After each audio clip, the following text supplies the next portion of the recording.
അഞ്ജലി സംഭവം നന്നായിട്ടുണ്ട് കേട്ടോ. അപ്പോ ഇഷ്ടപ്പെട്ടോ സാർ? എല്ലാം സംഭവം സൂപ്പറായിട്ടുണ്ട്. പിന്നെ സെറ്റൊക്കെ കുറച്ചുകൂടി വലിപ്പമൊക്കെ ഫീൽ ചെയ്യുന്നു. ലൈറ്റിംഗ് കൊള്ളാം, എല്ലാം രസമായിട്ടുണ്ട്. പിന്നെ പ്രോഗ്രാമിന്റെ പേര് മറന്നു പോലെ ഷോ പ്രൊഡ്യൂസറായിട്ട് പറയാ, ഫ്ലവേഴ്സ് ഒരു കോടി വിത്ത് കോമഡിയാണ്. ആൾക്കാർ കോമഡി ഫീൽ ചെയ്യണം. നമ്മുടെ അവസ്ഥ കണ്ട് കോമഡി ആവരുത്. ഓക്കെ, നമ്മുടെ കുട്ടേട്ട ഓക്കെ ആണല്ലോ? കാര്യം കുട്ടേട്ടനാണ് ഇതിന്റെ അട്രാക്ഷൻ എന്ന് പറയുന്നത്. കുട്ടേട്ടാ എന്തോ ഈ ശ്വാസകോശം സ്പോഞ്ച് പോലായോ? ഒരു കുഴപ്പമില്ലായിരുന്നാണ് സാർ. രാവിലെ 4 മണിക്ക് എണീറ്റ് 4000. ഞാൻ പറഞ്ഞില്ല ഇതൊക്കെ നോക്കണ്ടേ അഞ്ജലി? 4000 രൂപയുടെ ബാറ്ററിയാണ് ഞാൻ വിഴുങ്ങാൻ കൊടുത്തതാണ്. 4000 ഒന്നും ഇല്ല ഇതിന്. പിന്നെ ഇനി കുട്ടേട്ടനെ ഞാൻ ശരിയാക്കിത്തോളാം. കാര്യം ഞങ്ങൾ കുറെ കാലമായല്ലോ. അപ്പൊ നമ്മുടെ ധ്യാൻ എവിടെ? ധ്യാൻ നമ്മുടെ ഗസ്റ്റ് വന്നിട്ടുണ്ടല്ലോ. നോക്കൂ, അത് നോക്കൂ, നമുക്ക് തുടങ്ങാൻ സമയം. അറിയാം. ഓക്കെ, നമ്മുടെ പരിപാടിയിലിരിക്കുക. ഇപ്പൊ കഴിഞ്ഞോണ്ട് അങ്ങോട്ട് വന്നിട്ട് നമുക്ക് സംസാരിച്ചിരിക്കാം കേട്ടോ.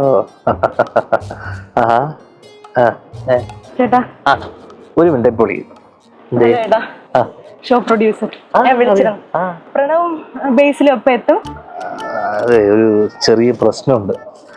ഈ ബേസിൽ ഫോൺ എടുക്കുന്നില്ല. ഇല്ല. അപ്പം പ്രണവ് എവിടെയാണെന്ന് പോലും എനിക്കറിയില്ല. കരയണ്ട. പ്രമോ അല്ലേ വിട്ടുള്ളൂ, റോക്കറ്റ് ഒന്നല്ലേ വിട്ടു. അത് കുറച്ച് താഴെ കിടക്ക്. എന്റെ ആദ്യത്തെ പ്രോഗ്രാം. ഓ ചെയ്യാം. ചേട്ടന്റെ കയ്യിലുള്ള ഒരു സാധനം എടുത്താലാ? ഈ വാച്ച് വീട്ടിലുള്ളത്. അച്ഛനാ? ചേട്ടൻ വിനീതേട്ടൻ വിളിച്ചാ വരുവോ? ഇപ്പൊ വരുവോ? അത്യാവശ്യം ആയോണ്ടാണ് ചേട്ടാ. ഇല്ല, പുള്ളി വരൂല. ഞാൻ പുള്ളി ഇന്നലെ 2 തവണ വിളിച്ചപ്പോ ഞാൻ എടുത്തില്ലേ, അപ്പൊ അതിന്റെ ദേഷ്യത്തില. അപ്പൊ ഞാനിപ്പോ എന്ത് പറയും ചേട്ടാ? ഉത്തരം പറഞ്ഞില്ലെങ്കിലും കുഴപ്പമില്ല. കോമഡി ഒരു 5-6 എണ്ണം എക്സ്ട്രാ പറയാൻ പറ്റുമോ? അങ്ങനെയാണെങ്കിലേ നമുക്ക് ഈ പ്രോഗ്രാമിന്റെ ക്യാപ്ഷൻ അങ്ങ് മാറ്റാം. എങ്ങനെ മാറ്റും? മാറ്റിയിട്ട് ധ്യാൻ ചതിച്ചാച്ചാനെ ഫ്ലവേഴ്സ് ഒരു കോടി വിത്ത് കോമഡി, അങ്ങനെയൊക്കെയാലോ? നല്ല കോമഡി. കോമഡി പറയോ? ടെൻഷൻ അടിക്കല്ലേ? ടെൻഷൻ അടിക്കരുത്. ഇല്ല, പ്രശ്നമൊന്നുമില്ല. ആണല്ലോ. കുറച്ച് എനർജി തരട്ടെ. അതെങ്ങനെയാ? ഓക്കെ അല്ലേ? ഓക്കെ.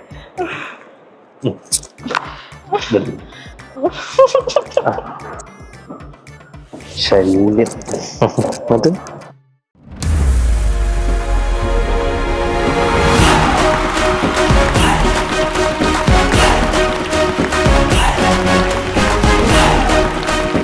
എന്റെ എല്ലാ പ്രിയപ്പെട്ട പ്രേക്ഷകർക്കും സ്വാഗതം.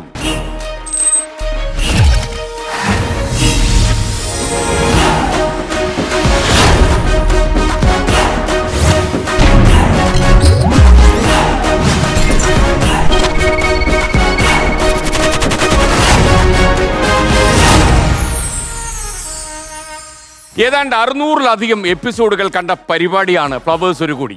അപ്പോൾ കുറേ ആളുകൾ പറഞ്ഞു എപ്പോഴും പീഡനത്തിൻ്റെയും ദുരിതത്തിൻ്റെയും ക്ലേശങ്ങളുടെയും ഒക്കെ കഥകൾ കേട്ട് രാത്രിയിൽ ഞങ്ങൾക്ക് ഉറങ്ങാൻ കഴിയുന്നില്ല, ഉറക്കത്തിൽ ഞെട്ടി ഉണരുന്നു. പലപ്പോഴും സിനിമാ കഥകളെ വെല്ലുന്ന കഥകളാണ് നിങ്ങൾ സംപ്രേഷണം ചെയ്യുന്നത്. ഒന്ന് മാറ്റി പിടിച്ചൂടെ? ഒരു ട്വിസ്റ്റ് വരികയാണ്. ഫ്ലവേഴ്സ് ഒരു കോടി ഒന്ന് മാറ്റിപ്പിടിക്കുന്നു. ഒരു കോടി വിത്ത് കോമഡിയിലേക്കാണ് നമ്മളിനി കടന്നു ചെല്ലുന്നത്. ജീവിതത്തിലും കരിയറിലും സിനിമയിലും അല്ലെങ്കിൽ ടെലിവിഷനിലും ഒക്കെ തന്നെ ഒരുപാട് നർമ്മം പങ്കുവെക്കുന്ന ആളുകളാണ് ഇതിൽ പ്രധാനമായി മത്സരാർത്ഥികളായിട്ട് വരുന്നത്. നർമ്മത്തിന്റെ മർമ്മം നോക്കി അടിക്കാൻ കപ്പാസിറ്റിയുള്ള ആളുകളാണ് വരുന്നത്. ഇന്നും അങ്ങനെ ഒരാളാണ് വരുന്നത്. ഒരുപാട് സിനിമകൾ ഓരോ വർഷവും അഭിനയിച്ചു തീർക്കുന്നു. എന്നാൽ അഭിനയിക്കുന്ന സിനിമകളെക്കാളും രാത്രിയിൽ ഞങ്ങൾക്ക് ബോറടിക്കുമ്പോൾ ഇദ്ദേഹത്തിൻ്റെ ഇൻ്റർവ്യൂ കണ്ടാണ് ഞങ്ങൾ പൊട്ടിച്ചിരിച്ചിട്ട് ഉറങ്ങുന്നത് എന്ന് പറയുന്ന വീട്ടമ്മമാർ വരെയുള്ള സംസ്ഥാനത്ത് അതികായനായി വളരുന്ന ഒരു പ്രിയങ്കരനായ നടൻ വരികയാണ്. ശ്രീനിവാസന്റെ സ്വന്തം മകൻ നായക നടനാണോ ഗായകനാണോ അതല്ല ഹാസ്യതാരമാണോ എന്നൊക്കെ ചോദിച്ചാൽ നമുക്ക് ഒറ്റയടിക്ക് ഉത്തരം പറയാൻ കഴിയാത്ത ഒരേ ഒരു നടൻ ധ്യാൻ ശ്രീനിവാസൻ.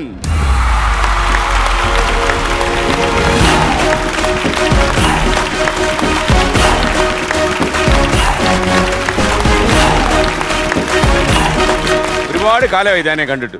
ഏറ്റവും അവസാനം കണ്ടത് എവിടെയാ? ധ്യാൻ ഓർമ്മയുണ്ടോ? ഞാൻ പറഞ്ഞു വന്നപ്പോ നമ്മൾ എവിടെയോ വെച്ച് ഒരു കല്യാണത്തിന് ഏതൊരു കല്യാണത്തിന് ധ്യാന്റെ കല്യാണമായിരുന്നു. കല്യാണമായിരുന്നു. നിർപ്പാക്കി വെച്ചാൽ അങ്ങനെയായിരിക്കും അല്ലേ? അപ്പൊ കല്യാണമൊക്കെ കഴിഞ്ഞ ശേഷം കാണാനേ പറ്റും. ധ്യാനെ വലിയ സ്ക്രീനിൽ ഇങ്ങനെ തത്തി കളിക്കുന്ന മാത്രമേ കണ്ടു. അത് നന്നായി കാണാറുണ്ട്. ധ്യാന അപ്പൊ അവിടെ നിൽക്കാം, നമുക്ക് കുറച്ച് കാര്യങ്ങളൊക്കെ ചോദിക്കാനുണ്ടല്ലോ. ധ്യാനെ അപ്പോ കാര്യങ്ങളൊക്കെ എങ്ങനെ പോകുന്നു? നന്നായി പോകുന്നു. വർഷങ്ങൾക്ക് ശേഷം എങ്ങനെയായി? നന്നായി പോയി. അത് നന്നായി പോയി അല്ലേ? അത് എനിക്കൊന്ന് തിയേറ്ററിൽ നന്നായിട്ട് ഓടി. പിന്നെ എവിടെ ഓടാത്ത പോലെ തിയേറ്ററിൽ ഓടാനല്ലേ നമ്മള്? തിയേറ്ററിൽ ഓടാനാണല്ലോ. മാത്രമല്ല വേറെ എവിടെ ഓടാതെ എന്നോട് നമ്മുടെ ചില സിനിമാ പ്രേമികൾ നമ്മുടെ ഉള്ളിലുണ്ടല്ലോ. അപ്പൊ അവര് പറഞ്ഞു ധ്യാൻ തള്ളി മറിച്ച പടം ഒരു പരുവത്തിലാക്കിയത് കണ്ടില്ലല്ലേ? കണ്ടില്ല. അപ്പൊ ഞാന് എന്തായാലും ഞാനത് ആ പടം കാണുന്നു. കരുതറിയോ ധ്യാൻ തള്ളി മറിച്ചതിന്റെ ആധിക്യം എത്ര ഉണ്ടെന്ന് അറിയാൻ. പക്ഷെ തിയേറ്ററിൽ നിന്ന് പോയി ആ പടം തിരുന്ന് പോയി. അല്ലെ OTT കിടക്കല്ലേ? അപ്പൊ അവിടെ എന്തോ അവിടെ അല്ല, ധ്യാന്റെ ഒരു നല്ല സ്വഭാവം, ഒരു പോസിറ്റീവ് ക്വാളിറ്റി എനിക്ക് മനസ്സിലായത്. സത്യം ഒരുപാട് കാലം മൂടി വെക്കത്തില്ല. അത് ഞാൻ ഓടിക്കൊണ്ടിരിക്കുന്ന സമയത്ത് തന്നെ സത്യം പറഞ്ഞു. അത് അപകടമായി കാണുമല്ലോ. ചെറിയ അപകടമായിട്ട് ചേട്ടനുടക്കെ വീട്ടിൽ കയറാൻ പറ്റാത്ത അവസ്ഥ ചെറിയ രീതിയിൽ. അല്ല, മാത്രമല്ല ഈ OTT പ്ലാറ്റ്ഫോമിലെ കാര്യമൊക്കെ തുറന്നു പറഞ്ഞതിന് ശേഷം വിനീത് പിന്നെ സംസാരിച്ചിട്ടില്ല, ഫോൺ എടുത്തിട്ടില്ല, വിളിക്കാറുണ്ടായിരുന്നു ഇടയ്ക്കിടയ്ക്ക്. സാറിന് എങ്ങനെ നിങ്ങളുടെ ഒരു രീതി എങ്ങനെ ഇടയ്ക്കിടയ്ക്ക് വിളിക്കുവോ? ഈ സിനിമയുടെ ഇറങ്ങുന്നതിന്റെ തലേദിവസം വരെ വിളിച്ചിരുന്നു. പിന്നെ വിളിച്ചിട്ടില്ല. ഇന്റർവ്യൂ ഏറ്റു. പക്ഷെ ഞാൻ ഇന്റർവ്യൂവിലൂടെ പടം നല്ലതാണെന്ന് ഞാൻ തള്ളി മറിച്ചില്ലല്ലേ? ഇല്ലില്ല. ഞാൻ അഡ്ജസ്റ്റ് ചെയ്തത് 1-2 സ്ഥലത്ത് ഞാൻ അറിയാതെ പറഞ്ഞു പോയിട്ടുണ്ട്. അങ്ങനെയൊക്കെ പറഞ്ഞിട്ടുണ്ട്. അല്ലാതെ ഗംഭീര സിനിമയാണെന്നൊന്നും നമ്മൾ അവകാശപ്പെട്ടിട്ടില്ല. അത് പിന്നെ തിയേറ്ററിൽ വന്നപ്പോഴേക്കും ആൾക്കാർ ഇഷ്ടമായി. OTT വന്നപ്പോഴേക്കും അത് മാറി മറിഞ്ഞു. ഓക്കെ. മാത്രമല്ല ഇനി വിനീത് ഇനി അടുത്ത സിനിമയിലേക്ക് വിളിക്കില്ല ധ്യാൻ, അങ്ങനെ ഒരു സംശയം ഉണ്ടെന്ന് പറഞ്ഞു. കേട്ടോ? അത് ഞാൻ കേട്ടു. വിനീതിനോട് ഞാൻ സംസാരിച്ചിട്ടില്ല. അല്ല, ഞാൻ അതിന് നമ്മള് തള്ളി മറിച്ചതിനോടൊപ്പം തന്നെ നമ്മൾ എപ്പോഴെങ്കിലും സത്യം പറയണല്ലോ. പിന്നെ എനിക്കൊന്ന് അത് ആ കാര്യത്തില് ചില രാഷ്ട്രീയ പ്രവർത്തകരോട്ടാണ് ധ്യാൻ. വാസ്തവം അവർ അറിഞ്ഞിരിക്കണം പൊതുജനങ്ങൾ. അല്ല, ഞാൻ എന്റെ സിനിമ ആദ്യം സംവിധാനം ചെയ്ത സിനിമയും ഓടിക്കൊണ്ടിരിക്കുമ്പോഴോ നടന്നുകൊണ്ടിരിക്കുമ്പോഴോ നമുക്ക് പറയാൻ പറ്റില്ലല്ലോ. അത് കഴിഞ്ഞതിന് ശേഷം ഈ സിനിമയ്ക്ക് അംഗീകാരം കിട്ടിയത്, ഈ സിനിമ മോശമെന്ന് പറഞ്ഞത് എന്റെ സിനിമയെ പറ്റി ഞാൻ പറഞ്ഞു. എനിക്കിഷ്ടമായില്ല എന്നുള്ളതാണ് ഞാൻ പറഞ്ഞത്. സാധാരണ ധ്യാനും വിനീതും ഒക്കെ ചില ഇന്റർവ്യൂകളൊക്കെ ഇരിക്കുന്ന ഞാൻ ശ്രദ്ധിച്ചിട്ടുണ്ട് സോഷ്യൽ മീഡിയയിലൊക്കെ. ആ ഇന്റർവ്യൂ ഇരിക്കുമ്പം ധ്യാൻ പറയുന്ന ഓരോ കോമഡിയും തമാശയും ഒക്കെ വിനീത് ഒരുപാട് എൻജോയ് ചെയ്യുന്നതായിട്ടാണ് കണ്ടത്. പക്ഷെ ഇത് മാത്രം അത്ര എൻജോയ് ചെയ്തിട്ടില്ല. എന്താ അദ്ദേഹത്തിന് പറ്റുന്നത് എനിക്ക് മനസ്സിലായില്ല. അല്ല, അത് പറയായോ? വലുതല്ല. ഞാനത് കഥ കേട്ട സമയത്തും നമുക്ക് തോന്നിയ അഭിപ്രായങ്ങൾ കൃത്യമായി പറഞ്ഞായിരുന്നു. അല്ല, പൊതുവെ ധ്യാൻ വിനീതിനോട് വളരെ മുഖത്ത് നോക്കി ഒരു അഭിപ്രായം പറഞ്ഞാലേ അവിടെ നിന്നുള്ള റിയാക്ഷൻ അങ്ങനെ മിണ്ടാതെ പോകും. അത് എനിക്ക് അത്രയും വില നൽകിയിരുന്നില്ല. ഇല്ല, ഈ അടുത്ത കാലത്ത് മാർക്കറ്റ് ഉയർന്നോ? അതിന്റെ ഏറ്റവും വലിയ ഇതെന്ന് വെച്ച് കഴിഞ്ഞാൽ ഞാൻ ആ പടത്തിന് വേണ്ടി എന്നോടൊന്ന് മെലിയണം എന്ന് പറഞ്ഞായിരുന്നു. അപ്പോ അതിലൊരു 10ാം ക്ലാസ്സുകാരനായിട്ട് അഭിനയിക്കുന്ന ഒരു പോർഷൻ ഉണ്ടായിരുന്നു. വേണുകൂത്തുപറമ്പ് ക്യാരക്ടറിന്റെ പേര് ഞാൻ കേട്ടു. അപ്പോ ആ ക്യാരക്ടറിന് വേണ്ടിയിട്ട് ഒരു 10ാം ക്ലാസ്സുകാരനാകുന്ന സമയത്ത് കുറച്ചൊന്ന് ശരീരഭാരം കുറക്കണം എന്ന് പറഞ്ഞു. പറ്റൂന്ന് വെച്ച് കഴിഞ്ഞാൽ ഒക്ടോബറിലായിരുന്നു ഷൂട്ട്, ഓഗസ്റ്റ് വരെ പറ്റിയിരുന്നില്ല. അപ്പൊ 1 മാസം ഉണ്ടായിരുന്നുള്ളൂ. അപ്പൊ എന്നോട് പറഞ്ഞു അപ്പൊ എന്നെ വിളിച്ചിട്ട് ഒരു ദിവസം എന്നോട് പറഞ്ഞു, ഇങ്ങനെ ഞാൻ നിൽക്കുന്ന ഒരു അവസ്ഥയിൽ എനിക്ക് ഹലോ ഒന്നുമില്ല. എന്നോട് പറഞ്ഞു സ്ട്രൈറ്റ് അങ്ങ് പറയാ. അപ്പൊ എന്നോട് പറഞ്ഞു എനിക്ക് ഇങ്ങനെ കോംപ്രമൈസ് ചെയ്യാൻ പറ്റില്ല, ഞാൻ ഇപ്പൊ ഒരു കരിയറിന്റെ ഒരു ഇതിൽ നിൽക്കുകയാണ്. ഇതെന്തോ ഇന്ത്യൻ പാകിസ്ഥാനും സംസാരിക്കുന്നല്ലോ. അങ്ങനെ സംസാരിച്ച് വളരെ വിനീതും ധ്യാനും സംസാരിക്കുന്നു അല്ലേ? ചേട്ടൻ അങ്ങനെ ഡയറക്ടർ പണ്ടും അങ്ങനെയാണോ? അല്ല, ഈ കാര്യത്തിൽ ആദ്യമായിട്ട് ഇങ്ങനെ സംസാരിച്ചത് പ്രൊഫഷണലായിട്ട്. അപ്പൊ ഞാൻ ഇതിന്റെ സംവിധായകനാണ്, എനിക്ക് ഇതിൽ കോംപ്രമൈസ് ചെയ്യാൻ പറ്റില്ല എന്നൊക്കെ പറഞ്ഞു. അപ്പൊ ഞാൻ പറഞ്ഞു, അപ്പൊ കോംപ്രമൈസ് ചെയ്യാൻ പറ്റില്ലെങ്കിൽ വേറെ ആളെ വെച്ചോന്ന് പറഞ്ഞു. ഞാൻ വെച്ചു. കാരണം ഞാൻ അപ്പൊ ചെയ്തുകൊണ്ടിരുന്ന സിനിമയിൽ ഞാൻ പോലീസായിരുന്നു. അപ്പൊ ഞാൻ അവിടെ പോലീസായിട്ട് ആൾക്കാരെയൊക്കെ പേടിപ്പിച്ച് നിൽക്കുന്ന സമയത്താണ് എന്നെ പേടിപ്പിക്കാൻ വേണ്ടി ഒരാള്. അപ്പൊ ഞാൻ ആ ക്യാരക്ടറിലായി പോയി. ഏത് ഇവിടെ വെച്ചോളൂ എന്ന് പറഞ്ഞാൽ വെച്ചു. ആ വെച്ചു എന്ന് പറഞ്ഞപ്പോഴാണ് ഞാൻ അബദ്ധമായി പോയി. കാരണം ഓടാൻ സാധ്യതയുള്ള ഒരു സിനിമ കിട്ടുമ്പോ നമ്മൾ അത് നമ്മൾ തള്ളിക്കളയാൻ പാടില്ലെന്ന് വെച്ചിട്ട് പിന്നെ ഞാൻ അങ്ങോട്ട് വിളിക്കാനും, കാരണം വീണ്ടും വിളിച്ചിട്ട് നമ്മുടെ ഒരു ഇതുണ്ടല്ലോ, നമ്മൾ ഈഗോ സമ്മതിക്കുന്നില്ല. ഞാൻ വിളിച്ചില്ല. എനിക്ക് ഇങ്ങോട്ടൊരു മെസ്സേജ് അയച്ചു, ഞാൻ അങ്ങനെ പറയാൻ പാടില്ലായിരുന്നു. ഒരു സംവിധായകൻ എന്ന രീതിയിൽ ഞാൻ നിന്നോട് സംസാരിച്ചത് തെറ്റായി പോയി എന്ന് പറഞ്ഞിട്ട് എനിക്ക് മനസ്സിലായി. അപ്പൊ എനിക്ക് മനസ്സിലായി ഞാൻ പറഞ്ഞതിൽ തെറ്റില്ല.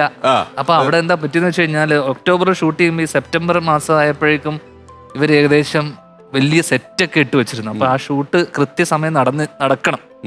അപ്പൊ മാപ്പ് പറഞ്ഞപ്പോഴേക്കും അപ്പൊ എനിക്ക് തോന്നി ശരി, എന്റെ ഭാഗത്ത് ന്യായം എന്റെ ഭാഗത്തുണ്ട്. കാരണം എന്നെ ഭീഷണിപ്പെടുത്തിയല്ലോ.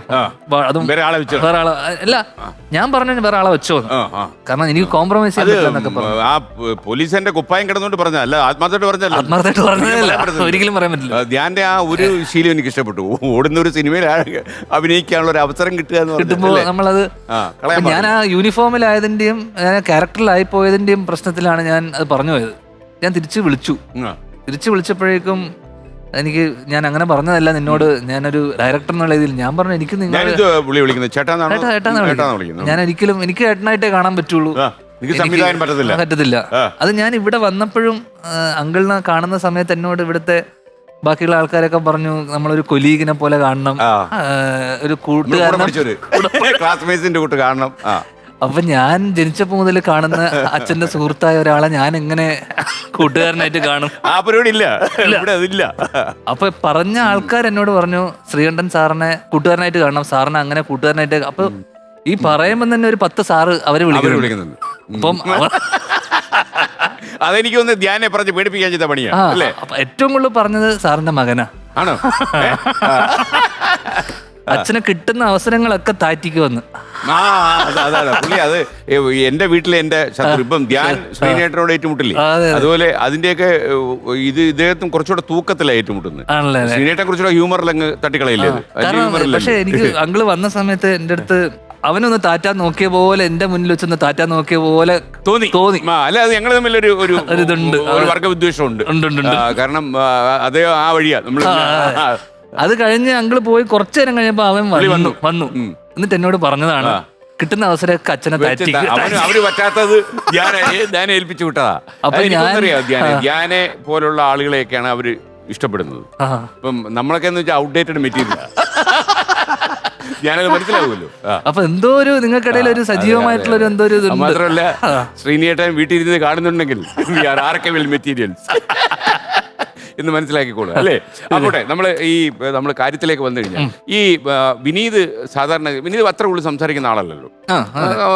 എനിക്കൊന്ന് പുള്ളിയുടെ സുഹൃത്തുക്കളുടെ ഇടയിൽ എങ്ങനെയാണെന്ന് എനിക്കറിയില്ല. പക്ഷെ ഞാൻ കാണുന്ന വിനീത് ശ്രീനിവാസൻ എന്ന് പറയുന്ന ആള് വളരെ കുറച്ചേ സംസാരിക്കൂ, അതിൽ കൂടുതൽ ചിരിക്കും. അതാണ് പുള്ളിയുടെ പ്രത്യേകത. അത് ആ ചിരി എന്ന് പറയുന്നത്, ആ ചിരിയിലൊരു കള്ളത്തരം ഉണ്ട്. അത് എനിക്ക് മനസ്സിലായിട്ടുണ്ട്. അതെന്ന് വെച്ച് കഴിഞ്ഞാൽ ഇപ്പൊ അങ്കിള് സംസാരിക്കുകയാണെങ്കിൽ ഈ സംസാരിക്കുന്ന സമയത്ത് നമ്മൾ പലപ്പോഴും നമ്മൾ ഇങ്ങോട്ടൊരാൾ പറയുന്ന സമയത്ത് അതിനെ ചിരിച്ചു തള്ളുക എന്ന് പറയുന്ന ഒരു സാധനം ഉണ്ട്. എന്ന് വെച്ച് കഴിഞ്ഞാൽ അങ്ങനെയല്ലേ, എന്ന് വെച്ച് കഴിഞ്ഞാൽ ഞാൻ പറയണ പോലും കേൾക്കാതെ അതിനെ ചിരിച്ചു തള്ളുക. അത് പുള്ളിയുടെ തന്ത്രമല്ലേ? അത് ഞാൻ അങ്കിളിലും കണ്ടിട്ടുണ്ട് ഇതേപോലത്തെ തന്ത്രം പണ്ട്. അത് കലക്കി. അല്ല, എനിക്ക് തോന്നുന്നത് ഞാൻ വിനീതിനൊരു 16 17 വയസ്സുള്ള ഈ നമ്മൾ തമ്മിൽ വന്നിട്ടുണ്ട്. ശ്രീനേട്ടൻ ഉണ്ടായിരുന്നു. ആ നമ്മൾ തമ്മിൽ ഞാൻ ചോദിക്കുന്നതിനെല്ലാം ചിരിച്ചു വിടുക. എനിക്ക് മനസ്സിലായി. ആ ചോദ്യങ്ങൾ ചിലപ്പോ ശ്രദ്ധിക്കുകയോ കേൾക്കുകയോ ഉണ്ട്. പക്ഷേ ആ ചോദ്യം എന്ന് പറഞ്ഞാലേ ഉത്തരം അർഹിക്കുന്നില്ലെന്നാണോ അതായിരിക്കാം ചിരിച്ചങ്ങ് വിടുക. അപ്പൊ ഞാൻ ഇടയ്ക്ക് പറഞ്ഞു അല്ല, അത് തിരിച്ചു നമ്മൾ അതുപോലെ ചെയ്തു കഴിഞ്ഞാൽ നമ്മൾ അതേ നാണയത്തിൽ ഒരു കാര്യം പറഞ്ഞു, അവൻ എന്നെ പോലെ അല്ലെന്ന് പറഞ്ഞു. അദ്ദേഹത്തിന് മനസ്സിലായിരുന്നു. അപ്പൊ നമ്മൾ പറഞ്ഞ കഥ ഫോൺ ചെയ്തു. അതിനുശേഷം ഞാൻ വിളിച്ചു. ഔട്ടായില്ല. അതൊരു വലിയ ഭാഗ്യമാ. തിരിച്ച് ഞാൻ വിളിച്ചപ്പോഴേക്കും ഇപ്പം എന്റെ ഭാഗത്ത് ന്യായമുണ്ടെന്ന് എനിക്ക് തോന്നിയപ്പോഴും മാപ്പ് പറഞ്ഞപ്പോഴും എനിക്ക് തോന്നി സ്വാഭാവികമായിട്ടും ഞാൻ തെറ്റുകാരനല്ലാന്ന് തോന്നിയപ്പോൾ ഞാൻ പറഞ്ഞു, എന്നോട് പറഞ്ഞിരുന്നു ഞാൻ ഇവിടെ ഇത്രയും കോടിക്കണക്കിന് രൂപയുടെ സെറ്റ് ഇട്ടിട്ടുണ്ട്, നിന്നെ ഒരാള് വിശ്വസിച്ചിട്ടാണ്. പ്രൊഡ്യൂസർ അല്ലല്ലോ അതിന്റെ? അല്ല, അതുകൊണ്ട് പിന്നെ അത്രയും ടെൻഷൻ വരത്തില്ല. കാശാണല്ലോ. അല്ല, അതിന്റെ പ്രൊഡ്യൂസർ വിശാഖാണ്, നെതർലാൻഡിന്റെ. അപ്പൊ നിങ്ങൾ കുറച്ച് ടെൻഷൻ വരും. അല്ല, അപ്പൊ ഞാൻ പറഞ്ഞു ആ സെറ്റിന്റെ പൈസ ഞാൻ അവന് കൊടുത്തോളാം, ഞാൻ തടി കുറക്കുന്ന ഷൂട്ട് ചെയ്താൽ മതി എന്ന് പറഞ്ഞു.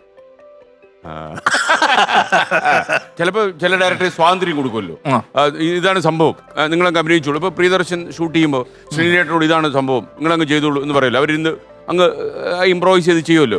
അങ്ങനെ ഇംപ്രോവൈസ് ചെയ്ത് ചെയ്യാനൊക്കെ ഒരു വിശാല മനസ്കതയൊക്കെ ഒരു സഹോദരൻ എന്നുള്ള നിലയിൽ കാണിക്കൂ. സ്വാതന്ത്ര്യം തരുമെന്ന് വെച്ച് കഴിഞ്ഞാൽ പുള്ളി നമ്മൾക്ക് ഇത് നമ്മൾ എന്താ ചെയ്ത് വെച്ചെന്ന് കാണാൻ നമ്മൾ കണ്ടാലേ നമുക്കെന്തെങ്കിലും ഇതെന്താ നമ്മൾ ചെയ്തത് നമുക്കൊന്നും അറിയണമല്ലോ. അത് ഞങ്ങൾ അറിഞ്ഞിട്ടേ ഇല്ല, കാരണം നമ്മൾ കണ്ടിട്ടേ ഇല്ല, സമ്മതിക്കത്തില്ല. അപ്പൊ തന്നെ പുള്ളി കട്ട് വിളിച്ചത് ഓക്കെ ആണെന്ന് പണിയില്ലെന്ന് പറഞ്ഞു. പുള്ളി ഓക്കെ പറയുന്നിടത്ത് നമ്മൾ തെറി വിളിച്ച ഇംഗ്ലീഷാണോ മലയാളമാണോ? ഇംഗ്ലീഷ്. അത് നല്ല ശക്തിയായിട്ട് പറയാൻ പറ്റും. അത് തമിഴുണ്ടോ? തമിഴ് ഇല്ല, എന്നെ തെറി വിളിച്ചിട്ടുണ്ട് ഇതിന് ഫസ്റ്റ് പടത്തിന്. അല്ല, ഇംഗ്ലീഷില്. അത് ഇംഗ്ലീഷ് നമുക്ക് പ്രത്യേകിച്ച് ഈ അല്ല, ഈ തെറി വന്നാല് ധ്യാന്റെ ഒരു ആറ്റിറ്റ്യൂഡ് എങ്ങനെയാ? അതേ തെറി തിരിച്ചറി അല്ല, മലയാളത്തിൽ തെറി വിളിച്ചാൽ എനിക്ക് കുഴപ്പമില്ല. ഇല്ല, ഇംഗ്ലീഷ് പറഞ്ഞാൽ സഹിക്കത്തില്ല. ഇംഗ്ലീഷ് പറഞ്ഞാൽ നമുക്ക് പെട്ടെന്ന് ആവശ്യമില്ല. ഇംഗ്ലീഷിൽ നമുക്കൊരു സ്റ്റുപ്പിഡ് എന്ന് പറഞ്ഞാൽ പോലും നമുക്ക് വിഷമം, വേദന. സ്റ്റുപ്പിഡിനൊക്കെ ഉപയോഗിക്കോ? അല്ല, അതിലും കൂടുതലൊക്കെ ഉപയോഗിക്കുക എന്നൊക്കെ പറഞ്ഞ് നമ്മളെ ഇതായികളെ. എന്തിനായിരുന്നു ഈ തെറി വിളിച്ചത് ശരിക്കും? അല്ല, നമ്മൾ കാര്യം വല്ലതും ഉണ്ടാക്കിയിട്ടാണോ അതോ? അല്ലല്ല, ആദ്യത്തെ സിനിമയിൽ തെറി വിളിച്ചെന്ന് വെച്ച് കഴിഞ്ഞാൽ ഞാനൊരു ഷോട്ടിൽ അഭിനയിച്ചുകൊണ്ടിരിക്കുന്ന സമയത്ത് ഞാൻ അവിടെ വെറുതെ ഒരു മൂലയ്ക്ക് കിടക്കുകയാണ്. എന്നെ അടിക്കുന്നത്, എന്നെ ചവിട്ടുന്ന ഒരു ഷോട്ടാ. അപ്പൊ ആ ചവിട്ടുന്ന ആളുടെ ക്ലോസ് ആണ് വെച്ചിട്ടുള്ളത്. ഞാൻ അവിടെ കിടക്കുന്ന, അവനൊരു ആക്ഷൻ കണ്ടിന്യൂറ്റി കിട്ടാൻ വേണ്ടി ഞാൻ അവിടെ വെറുതെ കിടക്കുക. അപ്പൊ ഞാൻ ഈ കിടക്കുന്ന സമയത്ത് ഇവൻ വന്ന് എന്നെ ചവിട്ടിയപ്പോ, ഈ ചവിട്ടിയത് ഞാൻ ഷോട്ടിലേ ഇല്ല, ചവിട്ടിയത് എന്റെ മുഖത്താ. അയ്യോ. അപ്പോ അതിനും അവനും ഞാനും തലേദിവസം ചെറിയൊരു പ്രശ്നമൊക്കെ ഉണ്ടായതിന്റെ പേരില് മദ്യപിച്ചുകൊണ്ടിരിക്കുന്ന സമയത്ത് ഞങ്ങളുടെ ഇടയിൽ ഉടക്കിന്റെ കാരണമൊക്കെ മലപ്പുറം ചവിട്ടിയാണോ എനിക്കൊരു സംശയമുണ്ട്. ചിലപ്പം നല്ലൊരു ചവിട്ട് കിട്ടി. അപ്പൊ ഈ ചവിട്ട് കിട്ടിയ ഉടനെ ഞാൻ അവനെ ചീത്ത വിളിച്ചു. എന്റെ അടുത്ത കൂട്ടുകാരനാണ് അവൻ. അപ്പൊ അർഹിക്കുന്നു, ഞാനും അർഹിക്കുന്നു ആ ചവിട്ട്. ആ ചവിട്ട് ഞാൻ അർഹിച്ചിരുന്നു. ചവിട്ട് കിട്ടിയ ഉടനെ ഞാൻ ഇവനെ ചീത്ത വിളിച്ചു. അപ്പൊ പുള്ളി പെട്ടെന്ന് ചൂടായിട്ട് ഇംഗ്ലീഷില് ഭയങ്കര തെറി എന്നെ ഇങ്ങനെ, ദിസ് ഇസ് നോട്ട് ഡിസിപ്ലിൻ ഇല്ല സെറ്റില്. കാരണം ഇത് എഡിറ്റിന് പോകുന്ന സമയത്ത് ഈ NG ടേക്കിലൊക്കെ ഇത് ഈ ചീത്ത വിളി അത്യാവശ്യം പിടിച്ചു. പക്ഷെ അതുകൊണ്ട് തന്നെ നമുക്ക് ഇംഗ്ലീഷ് തെറിയൊക്കെ കറക്റ്റായിട്ട് നമുക്ക് അറിയാവുന്ന കൊണ്ടും, പിന്നെ ബാക്കിയുള്ള ആൾക്കാർക്ക്, അധികം ഇംഗ്ലീഷ് അറിയാത്ത ആൾക്കാർക്ക് പോലും ഇതെന്തോ വലിയ എന്തോ സാധനമാണ് വിളിച്ചിട്ടുള്ള. അങ്ങനെ ഞാൻ തെറി വിളിച്ചു കഴിഞ്ഞു. അപ്പം എന്റെ ചവിട്ടിയതിന്റെ എന്റെ ചെറുങ്ങനെ, എന്റെ ഇവിടെ പുരികത്തിന്റെ മുകളിൽ ചെറുങ്ങനെ ഇങ്ങനെ ചോര കല്ലിച്ച പോലെ. അപ്പൊ എന്റെ വിഷമം എന്താന്ന് വെച്ച് കഴിഞ്ഞാൽ, എന്നെ ചവിട്ടിയിട്ടും എന്റെ ചേട്ടനായ ആള് എന്റെ വേദന പോലും മനസ്സിലാക്കാതെ ഡയറക്ടറായിട്ട് നിൽക്കുക. ഞാൻ നേരെ ഞാൻ നേരെ വീട്ടിൽ പോയി, റൂമിൽ പോയി ഞാൻ ബാഗൊക്കെ പാക്ക് ചെയ്തു. ബാഗ് പോവാ, ഷൂട്ട് തുടങ്ങി 15 ദിവസമായി. എനിക്ക് സിനിമ വേണ്ട, അവസാനിപ്പിച്ചു. കാരണം എന്നെ സംബന്ധിച്ചിടത്തോളം അല്ല, ഞാൻ ബാഗ് പാക്ക് ചെയ്ത് പോകുമ്പോ എന്നെ തല്ലിയവൻ എന്നോട് വന്നിട്ട് പറയാ, നീ അങ്ങനെ പോയാ എങ്ങനെ ശരിയാവും, നമ്മൾ തമ്മിലുള്ള. അപ്പൊ ഞാൻ, എനിക്ക് നിന്നോട് പ്രശ്നമില്ല, എനിക്കുള്ളത് നിനക്ക് വേണ്ടി എന്നെ തെറി പറഞ്ഞ എന്റെ ചേട്ടൻ ഇംഗ്ലീഷില്. ഞാൻ പിറ്റേ ദിവസം ബാഗ് പാക്ക് ചെയ്ത് അന്നത്തെ ഷൂട്ട് കഴിഞ്ഞു. പിറ്റേ ദിവസം ഞാൻ വീട്ടിൽ പോവാ. അമ്മേനെയൊക്കെ വിളിച്ചു പറഞ്ഞു, എനിക്ക് എല്ലാം പറഞ്ഞു, എല്ലാരും പറഞ്ഞു. ഇടയ്ക്ക് ഞാൻ ചോദിക്കട്ടെ, നിങ്ങൾ തമ്മിൽ ഒരു ഏറ്റുമുട്ടൽ ഉണ്ടായാലേ നിങ്ങളുടെ ഫൈനൽ കോടതി സിനിയേറ്ററാണോ? അങ്ങനെയൊന്നും ഇല്ലല്ലേ? ആ കോടതി ഇറക്കിയില്ല. ആ കോടതി ഹോളിഡേ എന്ന് ഹോളിഡേ. അപ്പൊ അമ്മ എങ്ങനെയാ? അമ്മക്ക് ഇതിന്റെ ഒരു വ്യാപ്തി മനസ്സിലാക്കാത്തടത്തോളം അമ്മക്ക് എല്ലാം ലളിതമായിട്ടേ കാണും. അഥവാ തെറി വിളിച്ചെന്ന് പറഞ്ഞാൽ ഇംഗ്ലീഷ് വിളിച്ചെന്ന് മലയാളം അല്ലല്ലോ എന്നായിരിക്കും അമ്മ വളരെ ഏട്ടനല്ലേ, അച്ഛനല്ലേ, അതെന്താ നമ്മളെ കുടുംബമല്ലേ എന്നൊക്കെ പറഞ്ഞ അമ്മ അതിനെ എന്താ മോനെ എന്നൊക്കെ പറഞ്ഞ അമ്മ എല്ലാത്തിനോടും നമുക്ക് ആരെങ്കിലും ചത്താ പോലും നമുക്ക് ആൾക്കാരാകുമ്പോ മരിക്കും ഒരു പ്രായമാകുമ്പോ. അമ്മയുടെ ഒരു ആറ്റിറ്റ്യൂഡ് എങ്ങനെയാ? അപ്പം നിങ്ങൾ തമ്മിൽ ഒരു തർക്കം ഉണ്ടാവരുത്, വളരെ സ്നേഹിച്ച് തോളൊക്കെ ആയിട്ട് സിനിമയിൽ വർക്ക് ചെയ്യണം അല്ലേ? അമ്മ അങ്ങനെ ആറ്റിറ്റ്യൂഡിലായിരിക്കും. അതെ, കാരണം ഞങ്ങള് ഷൂട്ട് ചെയ്യുന്ന സമയത്ത് ഒരു ദിവസം അമ്മ വന്നിരുന്നു ഇത് കാണാൻ വേണ്ടി. രണ്ട് മക്കളെ ഏറ്റുമുട്ടുന്നത് എങ്ങനെയാണ് കാണാൻ വേണ്ടി. അപ്പൊ അമ്മ ദൂരെ മാറി എന്നിട്ട് ഇത് ഇങ്ങനെ കാണുന്ന അമ്മയുടെ ഒരു പെർസ്പെക്റ്റീവില് അമ്മ കണ്ണ് നിറഞ്ഞ്, കാരണം രണ്ട് മക്കൾ ഒരുമിച്ച്, ഡയറക്ടർ ആക്ടർ മാത്രമല്ല ശോഭനെ പോലെ ഒരാളെ അഭിനയിക്കുന്ന സിനിമയിൽ നായകൻ. അല്ല, ഇപ്പൊ ഇത് വർഷങ്ങൾക്ക് ശേഷം ലൊക്കേഷൻ. അങ്ങനെ അമ്മക്ക് ഭയങ്കര ഒരു വൈകാരികമായിട്ടുള്ള ഒരു നിമിഷമായിട്ട് അമ്മ അതിനെ ഭയങ്കരമായിട്ട്. പിന്നെ അമ്മയുടെ സ്ഥിരം ഇതെന്ന് വെച്ച് കഴിഞ്ഞാൽ, പണ്ട് കാലത്ത് അച്ഛൻ്റെ ചെറിയ ചെറിയ ആർട്ടിക്കിളൊക്കെ വരുന്ന സമയത്ത് അമ്മ അതിനെ രാത്രിയാകുമ്പോൾ മറ്റേ കത്രിക വെച്ച് കട്ട് ചെയ്ത് അത് ഭിത്തിയിൽ ഒട്ടിച്ചു വെക്കുന്ന ഒരു പരിപാടിയൊക്കെ ഉണ്ട്. എന്ന് വെച്ച് കഴിഞ്ഞാൽ ചെറിയ ചെറിയ അച്ഛനെ പറ്റിയിട്ട്. അപ്പം അച്ഛനെ പറ്റി പിന്നെ വന്ന് തുടങ്ങിയപ്പോഴേ കുറെ വന്നോളൂ, ഇത് എത്ര മുറിച്ച് വെക്കും അങ്ങനെ. പിന്നെ അത് നിർത്തി. പിന്നെ അപ്പോഴേക്കും ഏട്ടൻ സിനിമയിൽ വന്നു. അപ്പം ഏട്ടൻ തുടങ്ങി വന്നപ്പോഴേക്കും ഏട്ടന്റെ ആർട്ടിക്കിളൊക്കെ കത്രി വെച്ച് മുറിച്ചൊട്ടിക്കാൻ തുടങ്ങി. ഞാൻ വന്നിട്ടില്ല അന്ന് സിനിമയിൽ. അപ്പൊ ഇതും എല്ലാ ദിവസവും ഇവരൊക്കെ മുറിച്ചൊട്ടിക്കുന്നുണ്ടല്ലോ. പിന്നെ സ്വാഭാവികമായിട്ടും നീ ഒരു മുറിച്ചൊട്ടിക്കാൻ ഒരു സാധനം പോലും ഒന്നിനും എന്നുള്ള രീതിയിൽ ഇപ്പൊ ഒട്ടിച്ചു. കാരണം ആഴ്ചക്കാഴ്ചക്ക് പടം ഇറങ്ങുന്നു, ഇഷ്ടം പോലെ പടം ഇറക്കുന്നു. ഇപ്പൊ ആ ഭിത്തി മൊത്തം ഞാനാ. മാത്രമല്ല എനിക്കൊന്ന് കഴിഞ്ഞ 2 കൊല്ലങ്ങളെ ഏറ്റവും കൂടുതൽ സിനിമകൾ അഭിനയിച്ച ഗിന്നസ് വേൾഡ് റെക്കോർഡ് ധ്യാനായിരുന്നു. കണക്കില്ല. ഞാനൊന്ന് ചോദിക്കട്ടെ, ഇതിനകത്ത് ഇപ്പൊ ലാലിന്റെയും ശ്രീനിവാസന്റെയും കഥ ഇതിനകത്ത് ഈ സിനിമയിൽ ഉണ്ടല്ലോ, ഒരു പരിധി ഉണ്ടല്ലോ. അപ്പൊ ഈ ശ്രീനിയേട്ടനോട് എന്തെങ്കിലും ചോദിച്ചിരുന്നു? ഇല്ല ഇല്ല, ഇവര് തമ്മിൽ നമുക്ക് മനസ്സിലാകാത്ത ഒരു കെമിസ്ട്രി വർക്ക് ചെയ്യുന്നുണ്ട്. ഇത്തിരി ഉടക്കിയാലും പിറ്റേന്ന് ലോകിയാവുന്നു, അല്ലെ മുറിച്ചു മാറ്റിയാലും മുറി കൂടും എന്ന് പറയുന്ന ഒരു സംഭവത്തിലേക്കാ പോകുന്നത് രണ്ടുപേരും. അത് എനിക്ക് തോന്നുന്നു ശരിക്കും സ്നേഹം ഉണ്ടെങ്കിൽ അങ്ങനെ സംഭവിക്കില്ല. ഉടക്കെ തന്നെ ജീവിക്കും. ശരിക്കും നമുക്ക് ഒരാളോട് പിണക്കം ഉണ്ടെങ്കിൽ നമ്മൾ ആ പിണക്കം കാണിച്ച് നമ്മൾ കുറച്ച് കഴിയുമ്പോൾ നമ്മൾ ഒന്നാവും. പക്ഷെ ഇവരങ്ങനെയല്ല. അപ്പൊ ഈ പെട്ടി എടുത്ത് വീട്ടിൽ ചെന്നിട്ട് ശ്രീനേട്ടൻ അറിഞ്ഞു ഈ സംഭവം? വീട്ടിൽ ചെല്ലുമ്പോഴേക്കും ഞാൻ വിളിച്ച് പറഞ്ഞപ്പോഴേക്കും ഇത് എന്നോട് കുറെ പേര് ഇന്റർനാഷണൽ കോടതിയിൽ റഫർ ചെയ്യണ്ടെന്ന് പറഞ്ഞു. ഞാൻ അന്ന് ചില പ്രലോഭനങ്ങളിൽ ഞാൻ വീണ് അന്ന് രാത്രി കുറച്ച് അവിടെ കിടന്ന് ഇതായി പോയി. പിറ്റേ ദിവസം എന്നെ വിളിച്ച് പോയേ പറ്റൂ, ലൊക്കേഷനിലെത്തിയേ പറ്റൂ. അല്ലല്ല, ഇവരെ കൂട്ടുകാരെ, സിനിമയിലുള്ള കൂട്ടുകാരൊക്കെ തന്നെ പറഞ്ഞു. പോയി ഷോട്ടിന് നിന്നു. ഷോട്ടിന് നിന്ന് കഴിഞ്ഞതിന് ശേഷം ഞാൻ ഓടി പോകേണ്ട ഒരു എന്ന് വെച്ചാൽ മഴയത്ത് ഓടിപ്പോകുന്ന ഒരു ഷോട്ടായിരുന്നു. അപ്പൊ റെയിൻ എന്നൊക്കെ പറയുന്നു, റെയിൻ വിളിക്കുന്നു, റൺ എന്ന് പറയുന്ന സമയത്ത് ഞാൻ കൈകെട്ടി അവിടെ ഇങ്ങനെ നിന്നു. കുറെ ആൾക്കാരുണ്ട്, ക്രൗഡൊക്കെ ഉള്ള ഒരു ബെൽഗാം എന്ന് പറഞ്ഞ സ്ഥലത്ത് കർണാടകയിൽ ഷൂട്ട് ചെയ്യാം. അപ്പൊ ഞാൻ ഓടിയില്ല. പൊട്ടിത്തെറിച്ചോ? പൊട്ടിത്തെറിക്കാറായിട്ടില്ല. അതിന് മുന്നേ തന്നെ ഒരു 3 തവണ റണ്ണ് പറഞ്ഞു. 4ാം തവണ പറഞ്ഞപ്പോഴേക്കും റൺ ചെയ്യാതായപ്പോഴേക്കും മഴയൊക്കെ നിർത്തി ഏട്ടൻ വന്നു. അപ്പൊ ഏട്ടൻ തലേ ദിവസം ഇതൊന്നും സംഭവിക്കാത്ത പോലെ എൻ്റെ അടുത്ത് വന്നിട്ട് പറഞ്ഞു, ഇത് പറ്റി എന്ന് ചോദിച്ചു. ഇത് പറ്റി, എന്താ ഓടാത്തേ എന്ന് ചോദിച്ചു. ഞാൻ ഓടില്ല എന്ന്. ഈ ബാക്കിയുള്ളവർക്കൊക്കെ ഈ പ്രശ്നം അറിയാം, കാരണം ഞാൻ ബാക്കിയുള്ള എല്ലാവരുടെ അടുത്തും ഞാൻ ഈ വിഷയം ചർച്ച ചെയ്തിട്ടുണ്ട്. ഉണ്ടാക്കിയിട്ടുണ്ട്. ഞാൻ ഉണ്ടാക്കിയിട്ടുണ്ട്. നമുക്ക് ചെയ്യാവുന്ന ഒരു സഹായം അതേ ഉള്ളൂ, അത്രേ ഉള്ളൂ. ഇവർക്കൊക്കെ അറിയാം ഇന്ന് ഷൂട്ട് എന്തെങ്കിലും എന്തായാലും ഉച്ചവരെ കഴിഞ്ഞിട്ട് ഞാൻ ഇതിനൊരു തീർപ്പാക്കാതെ, എനിക്ക് വേണ്ടെന്ന് വെച്ച് കഴിഞ്ഞാൽ എന്നെ തല്ലിയവനെ ചേട്ടൻ ചീത്ത വിളിക്കണം. ഓക്കെ, എന്നെ എന്തിനു തല്ലി, അതാണ് എനിക്ക് വേണ്ട. അപ്പൊ എല്ലാരും അവിടെ നിൽപ്പുണ്ട്. അങ്ങനെ കുറെ ആൾക്കാർ ഏട്ടൻ വന്നിട്ട് എന്നോട് പറഞ്ഞു, എന്താ പ്രശ്നം എന്ന് പറഞ്ഞു. ഞാൻ പറഞ്ഞു, എന്നെ തല്ലിയതിന് നിങ്ങൾ എന്തുകൊണ്ട് എന്റെ ചേട്ടനായ നിങ്ങളെയാണ് അത് തല്ലിയെങ്കിൽ ഞാൻ അവനെ കൊന്നേനെ, നിങ്ങൾ എന്തുകൊണ്ട് അവനോട് ചോദിച്ചില്ല? അപ്പൊ എന്തായാലും ഇപ്പൊ ഈ നമ്മുടെ OTT വെച്ചിട്ട് ചേട്ടനെ കയറി തേച്ച് കേട്ടോ. പക്ഷെ ഇനിയിപ്പോ ധ്യാൻ ഒരു കാര്യം ചെയ്യാം. അത് ഞാൻ തേച്ചതല്ല, ധ്യാൻ ഇന്റർവ്യൂ കയറി സംഭവം അടിച്ചില്ലേ? അല്ല, അത് ജനങ്ങള് തേച്ചപ്പോഴേക്കും അവരുടെ കൂടെ എക്സാക്ട്ലി ജനങ്ങളുടെ അഭിപ്രായമായിട്ട് ധ്യാൻ എന്താ പറഞ്ഞത്? പടം അത്ര കാണാൻ കൊള്ളാത്ത പടമെന്ന് പറഞ്ഞു. അല്ലല്ല അല്ല, ഒരു സിനിമയാകുമ്പോ 1% ആൾക്കാർക്ക് ആ സിനിമ ഇഷ്ടപ്പെടുള്ളൂ. അല്ലല്ല, ഞാൻ ഓടിക്കൊണ്ടിരിക്കുമ്പോ ഞാൻ പറഞ്ഞു വെച്ചാൽ ഈ സിനിമയ്ക്ക് ഒരുപാട് പ്രശ്നങ്ങളും പാളിച്ചകളും ഉണ്ട്.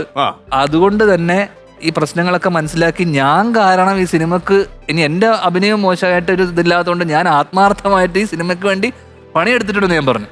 അപ്പൊ തന്നെ മനസ്സിലായി സിനിമക്കൊരു അങ്ങനെ പറഞ്ഞപ്പോഴേക്കും ഈ OTTന്റെ ഒരു നല്ലൊരു കച്ചവടം പറഞ്ഞു വെച്ചിരുന്ന അതിനൊരു ഇടിവ് അടക്കം വന്നു. പോയില്ല, പോയേരെ ജസ്റ്റ്. കാരണം അതില് പ്രധാന നടൻ പോയിട്ട് ഇതെന്ന് പറയുമ്പോ അവരും വിചാരിക്കില്ല. എനിക്കിപ്പം ധ്യാനിവിടെ വന്ന് സന്തോഷമായി. പ്രത്യേകിച്ച് ധ്യാനെ കാണുമ്പോൾ എനിക്ക് ഒരുപാട് ഓർമ്മകളൊക്കെ എൻ്റെ മനസ്സിലുണ്ടല്ലോ. അപ്പോൾ ധ്യാൻ ഇനി എന്തെങ്കിലും ഇതുപോലെ നിങ്ങൾ വിനീതും ധ്യാനും കൂടെ പ്രശ്നം ഉണ്ടാകാൻ പാടില്ല. അതിന് പരിഹരിക്കാൻ പറ്റും 2 പുതിയ കക്ഷികളെ ഞാൻ അഥവാ പ്രശ്നം ഉണ്ടെങ്കിൽ അത് പരിഹരിച്ചതിന് പറ്റിയ ആഗ്രഹം ഞാൻ 2 പേരെ ഉത്തരവാദിത്തം ഏൽപ്പിച്ചിട്ടുണ്ട്. ധ്യാൻ ടെൻഷൻ വേണ്ട, അവരെ നമുക്ക് കൂടെ കൊണ്ടുവരാം. PCR നമ്മുടെ ഗസ്റ്റ് ശ്രീനേട്ടാ, നമസ്കാരം.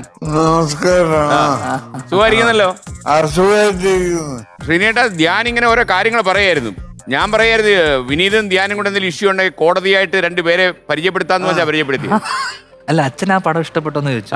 അല്ല, ശ്രീനേട്ടൻ ആ പടം ഇഷ്ടപ്പെട്ടായിരുന്നു വർഷങ്ങൾക്ക് ശേഷം? ഞാൻ വർഷങ്ങൾക്ക് ശേഷം പറഞ്ഞപ്പോഴേ ഇപ്പൊ പറഞ്ഞാൽ ഭയങ്കര സൗകര്യമായിരിക്കും. എനിക്ക് ഇതിനൊരു ചോദ്യം ചോദിക്കാൻ ഉണ്ടായിരുന്നു. അല്ല, ആ പടത്തിന്റെ ടൈറ്റിൽ തന്നെ വർഷങ്ങൾക്ക് ശേഷം. നമ്മള് മുൻകൂട്ടി അഭിപ്രായപ്പെടുന്നത് ശരിയല്ലല്ലോ. വർഷങ്ങൾക്ക് ശേഷം തന്നെ പറയാം. അപ്പൊ ഇനി കുറെ കാലം കഴിയുമോ ശ്രീനേട്ടന്റെ അഭിപ്രായം വരാൻ? ധ്യാന ഈ അഭിപ്രായമൊക്കെ പറഞ്ഞു കഴിഞ്ഞു, കുറച്ചു കാലം കഴിയും. അതിനിടയിൽ ശ്രീനേട്ടൻ പറഞ്ഞ ഒരു കാര്യം ഞാൻ ശ്രദ്ധിച്ചു. അതായത് ധ്യാന് നല്ല ഹ്യൂമർ സെൻസ് ആന്ന് പറഞ്ഞു. പറഞ്ഞിപ്പോ ഒരു പടത്തിന്റെ ഇടപാട് തീർക്കാനുള്ള ഹ്യൂമർ അടിച്ചത്. അയ്യോ, അത് തിയേറ്ററിൽ ഓടി കഴിഞ്ഞു. OTT മാത്രമല്ല, OTT പ്രേക്ഷകർക്ക് ഒരു ചെറിയ കൺഫ്യൂഷൻ. പറഞ്ഞതേ ഇല്ല. അല്ല അതിനെപ്പറ്റി അച്ഛന് അറിയില്ല. നടന്ന സംഭവത്തിനെ കുറിച്ച് അറിയില്ല. അല്ല, അമ്മയോട് ചോദിക്കാം. ധ്യാന്റെ ഒരു കാര്യം എന്നോട് ഒരു സുഹൃത്ത് പറഞ്ഞതേ, ഈ ഇദ്ദേഹത്തിന് ഇഡ്ഡലി ഇഷ്ടമല്ല, അപ്പൊ ഇഡ്ഡലി കഴിപ്പിക്കാൻ 1000 രൂപ വെച്ചിട്ട് 5 ഇഡ്ഡലി 5000 രൂപ കൊടുത്ത് കഴിപ്പിക്കേണ്ടി വന്നെന്ന്. അങ്ങനെ ഒരു സംഭവം ഉണ്ടായോ? എന്തിനും കാശാണോ ഈ പയ്യന്? ധ്യാനോട്ടിന് 1000 രൂപ എന്നല്ലേ പറഞ്ഞത്. ഞാൻ 1 രൂപ എന്ന് പറഞ്ഞിട്ടുണ്ടാവുമായിരിക്കും. അപ്പൊ എന്തായാലും സന്തോഷമായി. അല്ല ധ്യാനേ, നമ്മൾ കുറച്ച് സമയമായിട്ട് ഇങ്ങനെ ധ്യാനെ ഇവിടെ കൊണ്ടുവരാൻ ഇങ്ങനെ വിളിച്ചോണ്ടിരിക്കുകയായിരുന്നു. അപ്പൊ അമ്മ തള്ളി വിട്ടാന്ന് പറഞ്ഞു എന്നോട് ഇന്ന് രാവിലെ. അതായത് അങ്ങനെയൊന്നുമില്ല. അപ്പൊ അമ്മ സന്തോഷം. ശ്രീനേട്ടാ, ഞാൻ വീട്ടിലോട്ട് വന്ന് കാണാം. ശരി, okay thank you. Okay, thank you. എനിക്കൊന്ന് ധ്യാൻ അഭിനയിച്ച പടങ്ങളെക്കാളും ഇപ്പം ധ്യാന്റെ ഡയലോഗുകൾ ഹിറ്റായിക്കൊണ്ടിരിക്കുക. ചില ആൾക്കാർ പറയുന്നത് അവർക്ക് ബോറടി മാറ്റാനുള്ള ഉപകരണമായിട്ട് ധ്യാന്റെ അഭിപ്രായങ്ങൾ മാറിക്കൊണ്ടിരിക്കുകയാണെന്ന് പറയുന്നത്. ഇത് എനിക്കൊന്ന് വലിയൊരു ബാധ്യതയാവൂല്ലേ ഇത് ആൾക്കാരെ എപ്പോഴും ചിരിപ്പിക്കുക അല്ലേ? ഭയങ്കര അത് എന്താന്ന് വെച്ച് കഴിഞ്ഞാൽ എനിക്കൊന്ന് ഈ പറയുന്ന ആൾക്കാരെല്ലാം കൂടെ ധ്യാന്റെ സിനിമ കയറി കണ്ടിരുന്നെങ്കിൽ സിനിമ സൂപ്പർ ഹിറ്റ് ആയതിന്. അതവർ ചെയ്യുന്നില്ല. ഇല്ല, കാരണം ഞാൻ കണക്കൂട്ടിയപ്പോ ഒരു 10 ലക്ഷം പേര് ഇന്റർവ്യൂ കാണുന്നുണ്ടെങ്കിൽ, ശരാശരി ഒരു പരിപാടി ഇന്റർവ്യൂ കാണുന്നുണ്ടെങ്കിൽ ആ 10 ലക്ഷം ഇൻറ്റു 100 കൂട്ടിയാൽ തന്നെ 10 കോടി രൂപയായി. സിനിമ ഹിറ്റാ. അങ്ങനെ ഒരു അവസ്ഥ ഇതുവരെ ഉണ്ടായിട്ടില്ല. അവര് കാണുന്നത് തലമിടുന്നു. മാത്രമല്ല രാത്രി ഉറങ്ങാനുള്ള ഒരു സിദ്ധൌഷധമായിട്ട് അതിനെ കാണുന്നത്. അങ്ങനെ അത് ധ്യാൻ ശ്രദ്ധിച്ചിട്ടുണ്ടോ? അത് കഴിഞ്ഞ കുറച്ച് വർഷം ഇന്റർവ്യൂ കൊടുത്തു തുടങ്ങിയതിന് ശേഷം അപ്പം എനിക്ക് മനസ്സിലാന്ന് വെച്ച് കഴിഞ്ഞാൽ പലർക്കും ഡിപ്രഷൻ, സ്ട്രെസ് മാറാനൊക്കെയുള്ള ഏത് ഒന്നുകൂടി ധ്യാനൊരു ചരിത്ര പുരുഷനാവുക. കാര്യം ഇങ്ങനൊരു സാമൂഹിക റോൾ ഒരാൾ വഹിക്കുക എന്ന് പറഞ്ഞാലേ, അല്ല അതിനേക്കാളും നല്ല ഞാൻ ഈ അഭിനയം നിർത്തിയിട്ട് ഞാനൊരു മെന്റൽ ഹോസ്പിറ്റലോ അല്ലെങ്കിൽ ഒരു മാനസിക പ്രശ്നങ്ങളുള്ള അത് അവിടെ ഡോക്ടറായിട്ട് അല്ലെങ്കിൽ ഇത് പ്രാക്ടീസ് ചെയ്യുകയാണെങ്കിൽ എനിക്ക് കുറച്ചുകൂടെ വരുമാനം ഞാൻ രക്ഷപ്പെട്ടു. ഓക്കെ, ഇപ്പൊ ഈ മോട്ടിവേഷൻ സ്പീക്കറായിട്ട് പാലക്കാട് ഇവിടെ പോയിട്ട് ഒരു പ്രസംഗം അടിച്ചില്ലേ? ഒരു പ്രസംഗമായിരുന്നു. അത് വിക്ടോറിയ കോളേജിന്റെ അവരുടെ യൂണിയൻ ഇനോഗ്രേഷൻ ആയിരുന്നു. അപ്പൊ അത് ഷാഫി വിളിച്ചതിന് ശേഷം പോയപ്പോ, പ്രത്യേകിച്ച് യൂണിയൻ ഇനോഗ്രേഷൻ അവരുടെ യൂണിയന്റെ പരിപാടിയാണ്. അപ്പൊ ഈ സ്റ്റേജില് ഭയങ്കര ചൂട്, ഈ ഹാളില് മൊത്തം ഫാന് വെച്ചിട്ടുണ്ട്. ഫാനും എന്ന് വെച്ചാൽ പടപടാ കുറേ ഫാനുകളുണ്ട്. ഈ ഗസ്റ്റ് ഇരിക്കുന്ന അല്ലെങ്കിൽ ഞാൻ ഉൾപ്പെടെ ഷാഫി ഇരിക്കുന്ന ആ പോഡിയത്തിനകത്ത് ഒരു ഫാനും ഇല്ല. ഞങ്ങൾ വേർക്കുന്നുണ്ട്. അപ്പോൾ ഷാഫി അതിനിടയിൽ വന്നിട്ട് പറഞ്ഞു, നമ്മളിവിടെ 50 ലക്ഷം രൂപയോളം ഇവിടെ ക്യാൻറ്റീൻ പണിയാൻ വേണ്ടിയിട്ടും 10 ലക്ഷം ഇവിടെ പല കാര്യങ്ങൾക്ക് വേണ്ടി നമ്മൾ സംഭാവന ചെയ്യാന്ന് പറഞ്ഞു. അപ്പം ഞാൻ തുടക്കം ഇട്ടത് ആ 50 ലക്ഷം രൂപയെന്ന് ഒരു 100,000 രൂപയ്ക്ക് ഒരു ഫാൻ വെക്കുക. കാരണം അത് വളരെയധികം നാളെ വേറൊരാള് ആ പരിപാടിക്ക് വരുമ്പോഴും വേർത്ത് വിളിച്ച് പോണ്ടല്ലോ, അതിലാ തുടങ്ങിയത്. അപ്പൊ ആരെങ്കിലും എന്തെങ്കിലും പറയുമ്പോ ഇട്ട് തുടങ്ങിയപ്പോ പിന്നെ എനിക്കൊരു ഫ്ലോയില് അത് അങ്ങോട്ട് കിട്ടി. അതെ അതെ, തകർക്കാന്ന് വെച്ച് കഴിഞ്ഞാൽ എനിക്ക് അതിനിടയില് ഷാഫിയുടെ മറ്റേ സൈക്കിൾ ചവിട്ടി ഷാഫി ഒരു പരിപാടി നടത്തിയിരുന്നു. അതില് ലൈവ് പോയ സമയത്ത് ഷാഫി അറിയാതെ പറയുന്നുണ്ട്, ഈ സൈക്കിൾ ചവിട്ടലൊന്നും വേണ്ട, പദയാത്ര മതിയായിരുന്നു എന്ന്. PCR ഉണ്ടെങ്കിൽ ഒന്ന് പ്ലേ ചെയ്യാൻ ഒരു ഓർമ്മ വരട്ടെ. ഇനിയും പാലക്കാട് വിക്ടോറിയ കോളേജിൽ പോകാനുള്ളതാണല്ലോ. ഈ ക്യാൻറ്റീനിന് 50 ലക്ഷം രൂപ മാറ്റി വെക്കുന്നതിന് മുന്നേ ഇവിടെ ഒരു ഫാന് വാങ്ങിച്ചത് 1000. ഇതൊക്കെ കുറെ കോമഡിയൊക്കെ അവിടെ അടിച്ചു അല്ലേ? മുത്തുകൾ പൊഴിയുന്ന പോലെ ഇങ്ങനെ കുട്ടികൾ കാത്തിരിക്കുകയാണ്. ധ്യാന്റെ എല്ലാ കാര്യത്തിലും ചില വിചിത്രമായ സ്വഭാവങ്ങൾ ഉണ്ടെന്ന് ഞാൻ ഇത്രയും മനസ്സിലാക്കിയിട്ടില്ല. ഞാൻ ഈയിടയ്ക്ക് ധ്യാനം ഇങ്ങോട്ട് വരുന്നുണ്ടപ്പോൾ ചില കാര്യങ്ങളൊക്കെ, ചില വീഡിയോകളൊക്കെ ഞാൻ കണ്ടത്. അപ്പോഴേ എന്നെ അത്ഭുതപ്പെടുത്തിയ ഒരു കാര്യം, ഈ കല്യാണം പോലും കഴിക്കാൻ ധ്യാൻ കൃത്യസമയത്ത് എത്തിയൊന്നും സംശയം. കൃത്യസമയത്ത് പോയായിരുന്നോ? പോയില്ല. കണ്ണൂരല്ലായിരുന്നോ കല്യാണം? തലശ്ശേരി അവിടെ കണ്ണൂരായിരുന്നു കല്യാണം നടക്കുന്നു. ധ്യാൻ അന്ന് തലേന്ന് രാത്രി കൊച്ചിയിലായിരുന്നു. ഇത്രയും മണിക്കൂർ ദൂരത്തിലാണ്. രാത്രി നിങ്ങൾ ചീട്ടുകളി ആരൊക്കെയായിരുന്നു ആ കൂടി നിന്ന് കളിച്ചത്? അവർക്ക് പോലും ഒരു ബോധമില്ലാതായി പോലും. അവരൊക്കെ കല്യാണം എന്നുള്ളത് അവരൊക്കെ ഇന്ന് വലിയ നിലയിലാണ്. അതല്ലേ അവരൊക്കെ കല്യാണം കഴിഞ്ഞവരാണോ? അല്ല, അങ്ങനെ മനപ്പുറം ചെയ്യും. അല്ല അല്ലേ, അവരൊക്കെ ഇപ്പോഴും ചുട്ട് കളിച്ചിരിപ്പുണ്ട്. ഇപ്പോഴുണ്ട്. അവരെ മാറിയിട്ടില്ല. വേറെ പല രാജ്യങ്ങളിലാണെന്നാണ് മാത്രം. പലരും ഞാൻ മറന്നുപോയത് വല്ലതാണോ? അല്ലല്ലോ, എന്നാരും വിളിച്ചില്ല. നമ്മുടെ കല്യാണത്തിന് വിളിച്ചില്ല എന്ന് വെച്ച് കഴിഞ്ഞാൽ നമ്മുടെ ഒരു കല്യാണം ആകുമ്പോ ഒരാള് നമ്മളോട് പറയണല്ലോ, നമ്മളോടെങ്കിലും പറയണ്ടേ. അപ്പോ വിളിച്ചില്ല എന്ന് മാത്രമല്ല, ഞാൻ അങ്ങ് വരുമെന്ന് അവരങ്ങ് വിചാരിച്ചു. വിളിക്കാതെ ആള് നോക്കണം. അപ്പോ തലേദിവസമായി 2 ദിവസമായി ഇവര് അമ്മയും അച്ഛനും നേരത്തെ 2 ദിവസം നേരത്തെ മുന്നേ ചെന്നോ? ചെന്നു. ആ. അപ്പം ഈ പ്രോഗ്രാമുമായിട്ട് ബന്ധപ്പെട്ട് നമ്മളൊരു പ്രോഗ്രാമിന് പരിപാടിയായിട്ട് ബന്ധപ്പെട്ട് നമ്മൾ ആരെങ്കിലും ഒരു കമ്മ്യൂണിക്കേഷൻ, കല്യാണത്തിന്റെ പ്രോഗ്രാമായിട്ടേ കണ്ടുള്ളൂ. അതേ ഉള്ളൂ. കാരണം എന്നെ കല്യാണം കഴിപ്പിച്ച് വിടുമായിരുന്നു. ഞങ്ങൾ ഇത്ര ഒരു സാഹസിക തീരുമാനം എടുത്തത് ഞാൻ തന്നെയായിരുന്നു. ഞാനാ തീരുമാനങ്ങൾ നമുക്ക് എടുക്കാലോ, പക്ഷെ അത് പ്രാവർത്തികമാക്കണം. അല്ലെങ്കിൽ അതിന് അടുത്ത് വരുന്ന സമയത്ത് നമുക്ക് ചില ഇപ്പൊ കല്യാണം കഴിക്കണോ എന്നൊക്കെയുള്ള ചിന്തകളൊക്കെ ഉണ്ട്. പക്ഷെ അപ്പോഴേക്ക് എല്ലാം കൈവിട്ടു പോയി. ഞാൻ കല്യാണത്തിലേക്ക് എത്തി. അപ്പൊ ഞാൻ തന്നെയാണ് തീരുമാനം എടുത്തതും വീട്ടിൽ പറഞ്ഞതും അവതരിപ്പിച്ചതൊക്കെ ഞാൻ തന്നെയാണ്. അപ്പോഴേക്കും 2 ദിവസം മുന്നേ ഇത് അടുത്ത് വന്നപ്പോഴേക്കും നമ്മൾ തുടർന്ന് കുറച്ച് കാലങ്ങളായിട്ട് ചെയ്തു വരുന്ന കുറച്ച് പ്രോഗ്രാമുകളുണ്ടല്ലോ, വൈകുന്നേരങ്ങളിലുള്ള പരിപാടി, ചീട്ടുകളി. അപ്പൊ ഇത് പെട്ടെന്ന് ഒരു ദിവസം കുറെ ദിവസം മുടങ്ങി പോകണ്ടെന്ന് വെച്ചിട്ട് ഞാൻ വെച്ച് തലേദിവസം കളിച്ചിട്ട് രാത്രി പോവാന്ന് വിചാരിച്ചു. പക്ഷെ 2 ദിവസമായിട്ട് ഈ ഇതുമായിട്ട് ബന്ധപ്പെട്ട് ആരും തന്നെ കോണ്ടാക്ട് ചെയ്യുന്നില്ല. കാരണം ഞാൻ ഡ്രസ്സ് എടുത്തു. ഒരു ചെറുക്കൻ അത്രയ്ക്ക് വിലയുള്ളൂ. അതെനിക്ക് ഭയങ്കര ഫീൽ ചെയ്തു സംഭവം. ഈ കത്തൊക്കെ അടിച്ചതാര്? എല്ലാം ചെയ്തു. ഒന്നും ഞാൻ ഏൽപ്പിച്ചില്ല. ഇല്ല, ശ്രീനേട്ടൻ പോലും ഇങ്ങനെ കഴിക്കാൻ ബാക്കി കിട്ടിയിട്ടില്ല. അത് മാത്രല്ല, ഇതിന്റെ എല്ലാ ചെലവുകളും അച്ഛനും ചേട്ടനും കൂടെ നോക്കിയത്. അപ്പൊ ഞാൻ ഇതിന് ഒരു ഇൻവെസ്റ്റ്മെന്റ് പോലും നമുക്ക് വേണ്ടി വന്നിട്ടില്ല. ഞാൻ നിന്ന് കൊടുത്താൽ മതി എന്നുള്ള അവരുടെ അങ്ങനെ ഒരാൾ വേണം. അത് നമ്മളായി പോയതുള്ളേ ഉള്ളൂ. അങ്ങനെ ഇരിക്കെ രാത്രി ആയപ്പോ കാണാം മാമൻ എന്നെ വിളിച്ചു. നീ എവിടെയെന്ന് ചോദിച്ചു. മാമൻ വിളിച്ചു. അമ്മയൊന്നും എന്നെ വിളിച്ചിട്ടേ ഇല്ല, അച്ഛൻ എന്നെ വിളിക്കാറില്ല. ഒരു പ്രതീക്ഷയില്ലയോ വരത്തില്ലെന്ന്? എങ്ങനെയായാലും വരും, എവിടെയാണെങ്കിലും വരും എന്നുള്ളൊരു ഇതുണ്ടായിരുന്നു. മേജർ ഓപ്പറേഷനിലാണെന്ന് അവർ അറിഞ്ഞിട്ടില്ല. അപ്പൊ രാത്രി ഒരു 9 മണി മാമൻ എന്നെ വിളിച്ചിട്ട് ചോദിച്ചു വരുന്നില്ലേ എന്ന് ചോദിച്ചപ്പോഴേക്കും ഞാൻ പറഞ്ഞു ഞാൻ ഇറങ്ങാന്ന് പറഞ്ഞു. പിന്നെ അത് വിട്ടു. ഒരു സന്ധ്യ ആയപ്പോഴാണ് വിളിച്ചേ. പിന്നെ ഭാര്യ വിളിച്ചു. അവരെന്നെ വിളിച്ചു. പക്ഷെ അത് നട്ടപ്പാതിരഞ്ഞല്ലേ വിളിച്ചത്? രാത്രി വിളിച്ചു. എന്റെ അടുത്ത് ചോദിച്ചു താൻ വരുന്നുണ്ടോ എന്ന് ചോദിച്ചു. അപ്പൊ ഞാൻ പറഞ്ഞു ദേഷ്യത്തിലായിരുന്നു. എന്നോട് വരുന്നുണ്ടോ എന്ന് ചോദിച്ചു. ഞങ്ങളൊക്കെ ഇവിടെ വിളിച്ചു ചോദിച്ചു താൻ വരുന്നുണ്ടോ എന്ന് ചോദിച്ചു. ഞാൻ പറഞ്ഞു വരാം, ഇതിന് ചൂടാവണ്ട. കാര്യം എന്താ, നാളെ രാവിലെ അല്ലേ പരിപാടി, ഇപ്പൊ സമയമുണ്ടല്ലോ. അപ്പൊ അന്ന് രാത്രിയാണെങ്കില് വലിയ വിഘ്നങ്ങളായിരുന്നു. ഭയങ്കര മഴ, അതും ഏപ്രിൽ മാസം മഴ, വേനൽ മഴയാ. അത്രയും കാലമില്ലാത്തൊരു മഴ, അത്രയും ദിവസങ്ങൾ അന്നൊരു മഴ എന്നുവെച്ചാ തടസ്സങ്ങളും ഉള്ളൂ. കാരണം ഞാൻ അവിടെ കളിക്കണം, മഴ. അങ്ങനെ രാത്രി ഒരു 10-12 മണിക്ക് ശേഷമാണ് പുറപ്പെട്ട്. ഉത്സാഹ കമ്മിറ്റി നടക്കുമല്ലേ? അതെ. അവിടെ എത്തിക്കഴിഞ്ഞ് ഞാൻ ഒരു 4 മണിയാകുമ്പോ എത്തിക്കഴിഞ്ഞപ്പോഴേക്കും അവിടെ വേറെ ഉത്സാഹ കമ്മിറ്റി പരിപാടി വേറെ ഉണ്ട്. കണ്ണൂര് വേറെ ആൾക്കാര്. അപ്പൊ അവിടെയും ഇവര് പറഞ്ഞു അതെന്ത് പരിപാടിയാണ്, 4 മണിയായിട്ട് അവിടെ പരിപാടി നടക്കുക. കാരണം അവര് ഞാനൊരു കൂട്ടുകാര് കുറച്ചുപേരെ 2 ദിവസം മുന്നേ വിട്ട വേറെ കുറച്ച് കൂട്ടുകാരുണ്ട്. അവരവിടെ ഓൾറെഡി പരിപാടിയൊക്കെ നടക്കുന്നതിനിടയിൽ അവിടെയും പോയി പങ്കെടുത്ത് ഒരു 6 മണിയൊക്കെ ആയപ്പോഴേക്കും ഒന്ന് കിടക്കാന്ന് വിചാരിച്ചിട്ടപ്പോഴേക്കാണ് രാവിലെ 6 മണി. അപ്പോഴേക്കും ഫിക്സ് ചെയ്തിരിക്കുന്നേ അത് 10:30 പിന്നെ ഉറങ്ങിയില്ല. അന്നത്തെ ദിവസം ഉറങ്ങാനും പറ്റിയില്ല. 2 പരിപാടികളിൽ പങ്കെടുത്തു. കൊച്ചിയിലും കണ്ണൂരും. ആ പരിപാടിയും കഴിഞ്ഞ് നേരെ പോയി ഈ കല്യാണം കഴിച്ചു. കല്യാണത്തിന് എത്ര മിനിറ്റ് മുമ്പ് എത്താൻ പറ്റി? ഞാൻ വരുമ്പോ എല്ലാരും അവിടെ ഇരിപ്പുണ്ട്, സെറ്റാ. ഞാൻ വന്ന് കേറി ഇരുന്നപ്പോഴേക്കും അച്ഛൻ വിളിച്ച് സ്റ്റേജിൽ കയറ്റി കല്യാണം കഴിഞ്ഞു. മാത്രമല്ല അച്ഛൻ ഒരു ഉഗ്രൻ ഡയലോഗല്ലേ, എന്റെ മകനെന്ന് വിശ്വസിക്കുന്ന ധ്യാൻ ഇവിടെയും കാണുന്നുണ്ടെങ്കിൽ ഉടൻ തന്നെ വേദിയിലെത്തണം എന്നല്ലേ അനൗൺസ് ചെയ്തത്. എന്തൊരു മകാമരത്തിലുള്ള പിതാവ് അല്ലേ.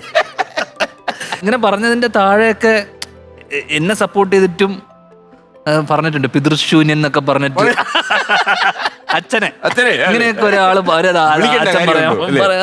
ഒരാളെ അപമാനിക്കാൻ പാടുണ്ടോ എന്നൊക്കെ ചോദിച്ചിട്ട് പലരും എന്നെ സപ്പോർട്ട് ചെയ്തു. എന്റെ ഫാൻസ് പിൻബലം കുറച്ച് കൂടിയിട്ടുണ്ടല്ലേ? ചെറുതായിട്ട് കൂടിയിട്ടുണ്ട്. പ്രശ്നമാവുന്ന എനിക്ക് തോന്നുന്നത്. ഓക്കെ. എന്നിട്ട് കല്യാണം കഴിച്ചപ്പോ കൈ വിറച്ചൊന്നുമില്ലല്ലോ? ഇല്ല. റിഹേഴ്സൽ ഒന്നും എടുക്കേണ്ടി വന്നില്ല? ഇല്ല. ഒറ്റ ഷോട്ടിൽ ഫസ്റ്റ് ടേക്ക് ഓക്കെ ആയിരുന്നു. അത് അർപ്പിത വിശ്വസിച്ച് കാണത്തില്ല ഈ ഫസ്റ്റ് ടേക്കിൽ ഇത് ഓക്കെ ആവും എന്നുള്ളത്. അല്ല, പൊതുവേ അവർക്കൊന്നൊരു ഉറപ്പില്ലായിരുന്നു. എനിക്കൊന്ന് ധ്യാന്റെ ഫ്രണ്ട് ആയിരുന്നു അർപ്പിത. ഇത് എവിടെ വെച്ച് കണ്ടുകൂട്ടി? ഞാൻ തിരുവനന്തപുരത്ത് വെച്ച്. അവിടെ അങ്ങനെ ഒന്ന് വിട്ടു തലസ്ഥാനഗിരിയില്? ഞാൻ മറ്റേ മോഹൻദാസ് നെടുമങ്ങാട് പഠിക്കാൻ വേണ്ടി തിരുവനന്തപുരത്ത് +2 പോയില്ല. തുടങ്ങിയപ്പോഴേക്കും നിർത്തി. ഈ പ്രണയം വന്നോണ്ടാണോ? അല്ലല്ല. അപ്പം ഞങ്ങൾ താമസിച്ചിരുന്നതിന്റെ നേരെ തൈക്കാടാണ് താമസിച്ചിരുന്നത്. തൈക്കാട് നമ്മുടെ നേരെ ഓപ്പോസിറ്റ് വിമൻസ് കോളേജ് ആയിരുന്നു. അതൊരു അപ്പൊ നമുക്ക് കോളേജിൽ പോകാനും തോന്നില്ല. ആ. പിന്നെ വൈകുന്നേരങ്ങളിൽ നമുക്ക് ആ ഏരിയയിൽ അങ്ങ് നിന്ന് കഴിഞ്ഞാൽ പിന്നെ നമുക്കൊരു നമുക്ക് പോകാനും തോന്നത്തില്ല. അവിടുന്ന് പരിചയപ്പെട്ടെ. വിമൻസ് കോളേജ് പഠിക്കുമായിരുന്നു. ഓക്കെ. അല്ല മാത്രമല്ല എനിക്ക് മനസ്സിലാത്ത ഒരു കാര്യം, ധ്യാനെ പോലെ ഒരാൾ അവിടെ, പ്രത്യേകിച്ച് ശ്രീനിയേട്ടന്റെ ഒരു ബാനർ കിടക്കുന്നുണ്ട്. ചിലപ്പോൾ ധ്യാനെ അഭിനയിക്കുന്ന മുമ്പ് ആൾക്കാർ തിരിച്ചറിഞ്ഞു തുടങ്ങിയിട്ടുണ്ടല്ലോ നിങ്ങൾ രണ്ടുപേരെയും. ഇല്ലല്ലേ? അച്ഛന്റെ പേരൊരു ബാധ്യത അല്ല അവിടെ, വിമൻസ് കോളേജിൽ ബാധമല്ല. കുറച്ച് ദിവസം നിന്ന് കഴിഞ്ഞപ്പോഴേക്ക് ഏതാണ് ഈ കോഴി എന്ന് അന്വേഷിക്കുമല്ലോ. കോഴി ഇതാര് പാർട്ടി അല്ലേ? അങ്ങനെ കുറച്ചുപേർ അന്വേഷിച്ച് പിടിച്ചു. പക്ഷെ നമ്മൾ അതിനോട് ഒരു ശ്രീനേട്ടൻ സ്വസ്ഥമായി പറഞ്ഞാണ് അവനത് ചെയ്തില്ലെങ്കിൽ അത്ഭുതമുള്ളൂ അല്ലേ? അതൊന്നും പുള്ളി വിഷയം മാത്രമല്ല ഇതൊക്കെ ചെയ്യണം, അങ്ങനെയൊക്കെ പക്വതയുള്ള അഭിപ്രായങ്ങൾ പറയും. പ്രായം അതല്ലേ എന്നുള്ള രീതിയിൽ. അതെ. മാത്രമല്ല എനിക്ക് പക്ഷേ ധ്യാന്റെ ഒരു ദീർഘദൃഷ്ടി മനസ്സിലായെന്നറിയോ, വിമൻസ് കോളേജിൽ നിന്നൊക്കെ കുട്ടികൾ സാറിന് കോളേജ് വിട്ട് ആ ഗേറ്റ് ഇറങ്ങി വരുന്നതൊക്കെ ആൾക്കൂട്ടമായിട്ടാണ് വരുന്നത്, വലിയ കൂട്ടമായിട്ടാണ് വരുന്നത്. ആ കൂട്ടത്തിൽ നിന്ന് ഒരു അർപ്പിതയെ ലൊക്കേറ്റ് ചെയ്ത് എടുത്തു എന്ന് പറഞ്ഞാൽ ഇറ്റ്സ് നോട്ട് എ സ്മോൾ ആയി. അർപ്പിതയുടെ ഒരു കസിൻ എന്റെ സുഹൃത്തായിരുന്നു. അങ്ങനെ അവള് വഴി പരിചയപ്പെട്ട കൂട്ടത്തിൽ നിന്ന് കണ്ടു പൊക്കിയതല്ല. ഇവരൊക്കെ ആദ്യം ആരാ പറഞ്ഞു ഏതാ ഈ പ്രണയമാന്ന്? അല്ല, പിന്നെ നമ്മള് സുഹൃത്തുക്കളായതിനു ശേഷം. അല്ല, ഹൃദയം ഒന്നാണെന്ന് എപ്പോഴെങ്കിലും തോന്നിയിട്ടാണല്ലോ ഈ പറയുന്നത്? അതൊരു കുറച്ച് കഴിഞ്ഞപ്പോഴേക്ക് തന്നെ തോന്നി. അല്ല, ഇതിലൊക്കെ ധ്യാൻ വളരെ സീരിയസ് ആയിട്ട് നടക്കുന്ന ഒരാളാണോ? ഒരു സീരിയസ് ഭർത്താവ് തന്നെയാണോ? ഒരു പരിധി വരെ. പ്രയാസമല്ലേ? നല്ലവനായി ജീവിക്കാൻ ഭയങ്കര ബുദ്ധിമുട്ടല്ലേ? ധ്യാന് വേണമെങ്കിൽ ഇംഗ്ലീഷിൽ 2 ചീത്ത വിളിക്കുന്ന ഒരാളിപ്പം നമ്മുടെ ടെലിഫോൺ ലൈനിലുണ്ട്. അത് ബേസിൽ ജോസഫാ. ഹായ് ബേസിൽ, നമസ്കാരം. ബേസിലെ ധ്യാൻ നമ്മളെ പറഞ്ഞു പറ്റിച്ചളഞ്ഞ്, നമ്മളോട് പറഞ്ഞ് ബേസിൽ ജോസഫ് വരും, പിന്നെ രാജു വരും, ഒരു 4-5 പേരുടെ പേര് പറഞ്ഞു. മലയാളം നമ്മളിത് വെച്ചൊരു പ്രൊമോഷണൽ ട്രെയിലറൊക്കെ അടിച്ചു കേട്ടോ. വരാൻ പോകുന്നു, ഏതാണ്ട് ഭൂലോകം കിടുങ്ങാൻ പോകണമെന്നൊക്കെ പറഞ്ഞ്. പിന്നീട് പറഞ്ഞ് ബേസിൽ സുഖമില്ല കിടക്കാന്ന് പറഞ്ഞു അല്ലേ? ബേസിൽ എവിടെയാ ഷൂട്ടില്? സൂക്ഷ്മദർശിനി എന്ന് പറഞ്ഞിരിക്കുന്നു. അല്ല, ഈ ധ്യാന്റെ ഉപദേശങ്ങളും എല്ലാം കേട്ടിട്ടുണ്ടോ ലൊക്കേഷനില്? ഇല്ല, അവന്റെ ഉപദേശം കേട്ട ജീവിതം വഴിവഴിച്ചു. ബേസിൽ വല്ലതും തിരിച്ച് ഇങ്ങോട്ട് ഉപദേശിച്ചിട്ടുണ്ടോ? കാര്യം ഇവിടെ കുറെ കാര്യങ്ങൾ പറയുന്നുണ്ട്. ബേസിലിന്റെ കാര്യത്തിലേക്ക് നമ്മൾ എത്തിയതേ ഉള്ളൂ. ഉപദേശിച്ചിട്ട് കാര്യമുണ്ടെന്ന് തോന്നുന്നവരുടെ ഉപദേശിച്ചിട്ടല്ലേ കാര്യമുള്ളൂ. അല്ല, ഇടയ്ക്ക് ഒരു ഡയലോഗ് അടിച്ചു കേട്ടോ. അതായത് ഗുരുവായൂർ അമ്പലനടയില് അഭിനയിച്ച് ഈ പടമൊക്കെ കിട്ടാൻ ശേഷം ധ്യാനെന്ന് വിളിച്ചപ്പോ ഒരു ചിരി ഇരിച്ചെന്ന്, ഒരു അഹങ്കാര ചിരി ഇരിച്ചെന്നാ പറഞ്ഞു. പടമൊക്കെ വിജയിച്ചടാ എന്നുള്ള ലൈനിൽ ഒരു ചിരി ഇരിച്ചെന്ന് പറഞ്ഞു. ഈ ചിരി അതല്ലേ? പക്ഷേ നമ്മളത് പറയാനല്ല വിളിച്ചല്ലേ, നമ്മൾ വേറെ എന്തോ കാര്യത്തിലല്ലേ വിളിച്ചു. ബേസിലെ അങ്ങനെ ഈ ചിരി, ഈ അഹങ്കാര ചിരി എപ്പോഴും കൂടെ ഉണ്ടെന്നാണ് ധ്യാൻ പറയുന്നത് കേട്ടോ. അവന് ആവശ്യത്തിലധികം മറ്റേ വർഷങ്ങൾക്ക് ശേഷം ഇറങ്ങിയപ്പോ കുറച്ചധികം ചിരിച്ചായിരുന്നു. അത് തിരിച്ചു കൊടുത്താണ്. എന്നെ അപമാനിക്കാനായിട്ട് അവൻ അതും വെച്ചിട്ടിരിക്കുകയായിരുന്നു. എവിടെ പോയാലും എന്നെ അപമാനിക്കാൻ ശരിക്കും ഉപയോഗിച്ചല്ലേ? എന്തോ നിങ്ങൾ തമ്മിലൊരു കുടിപ്പക നിലനിൽക്കുന്നുണ്ടോ? അപ്പൊ എന്റെ ഒരു പക വീട്ടല്ലായിരുന്നു ഗുരുവായൂർ.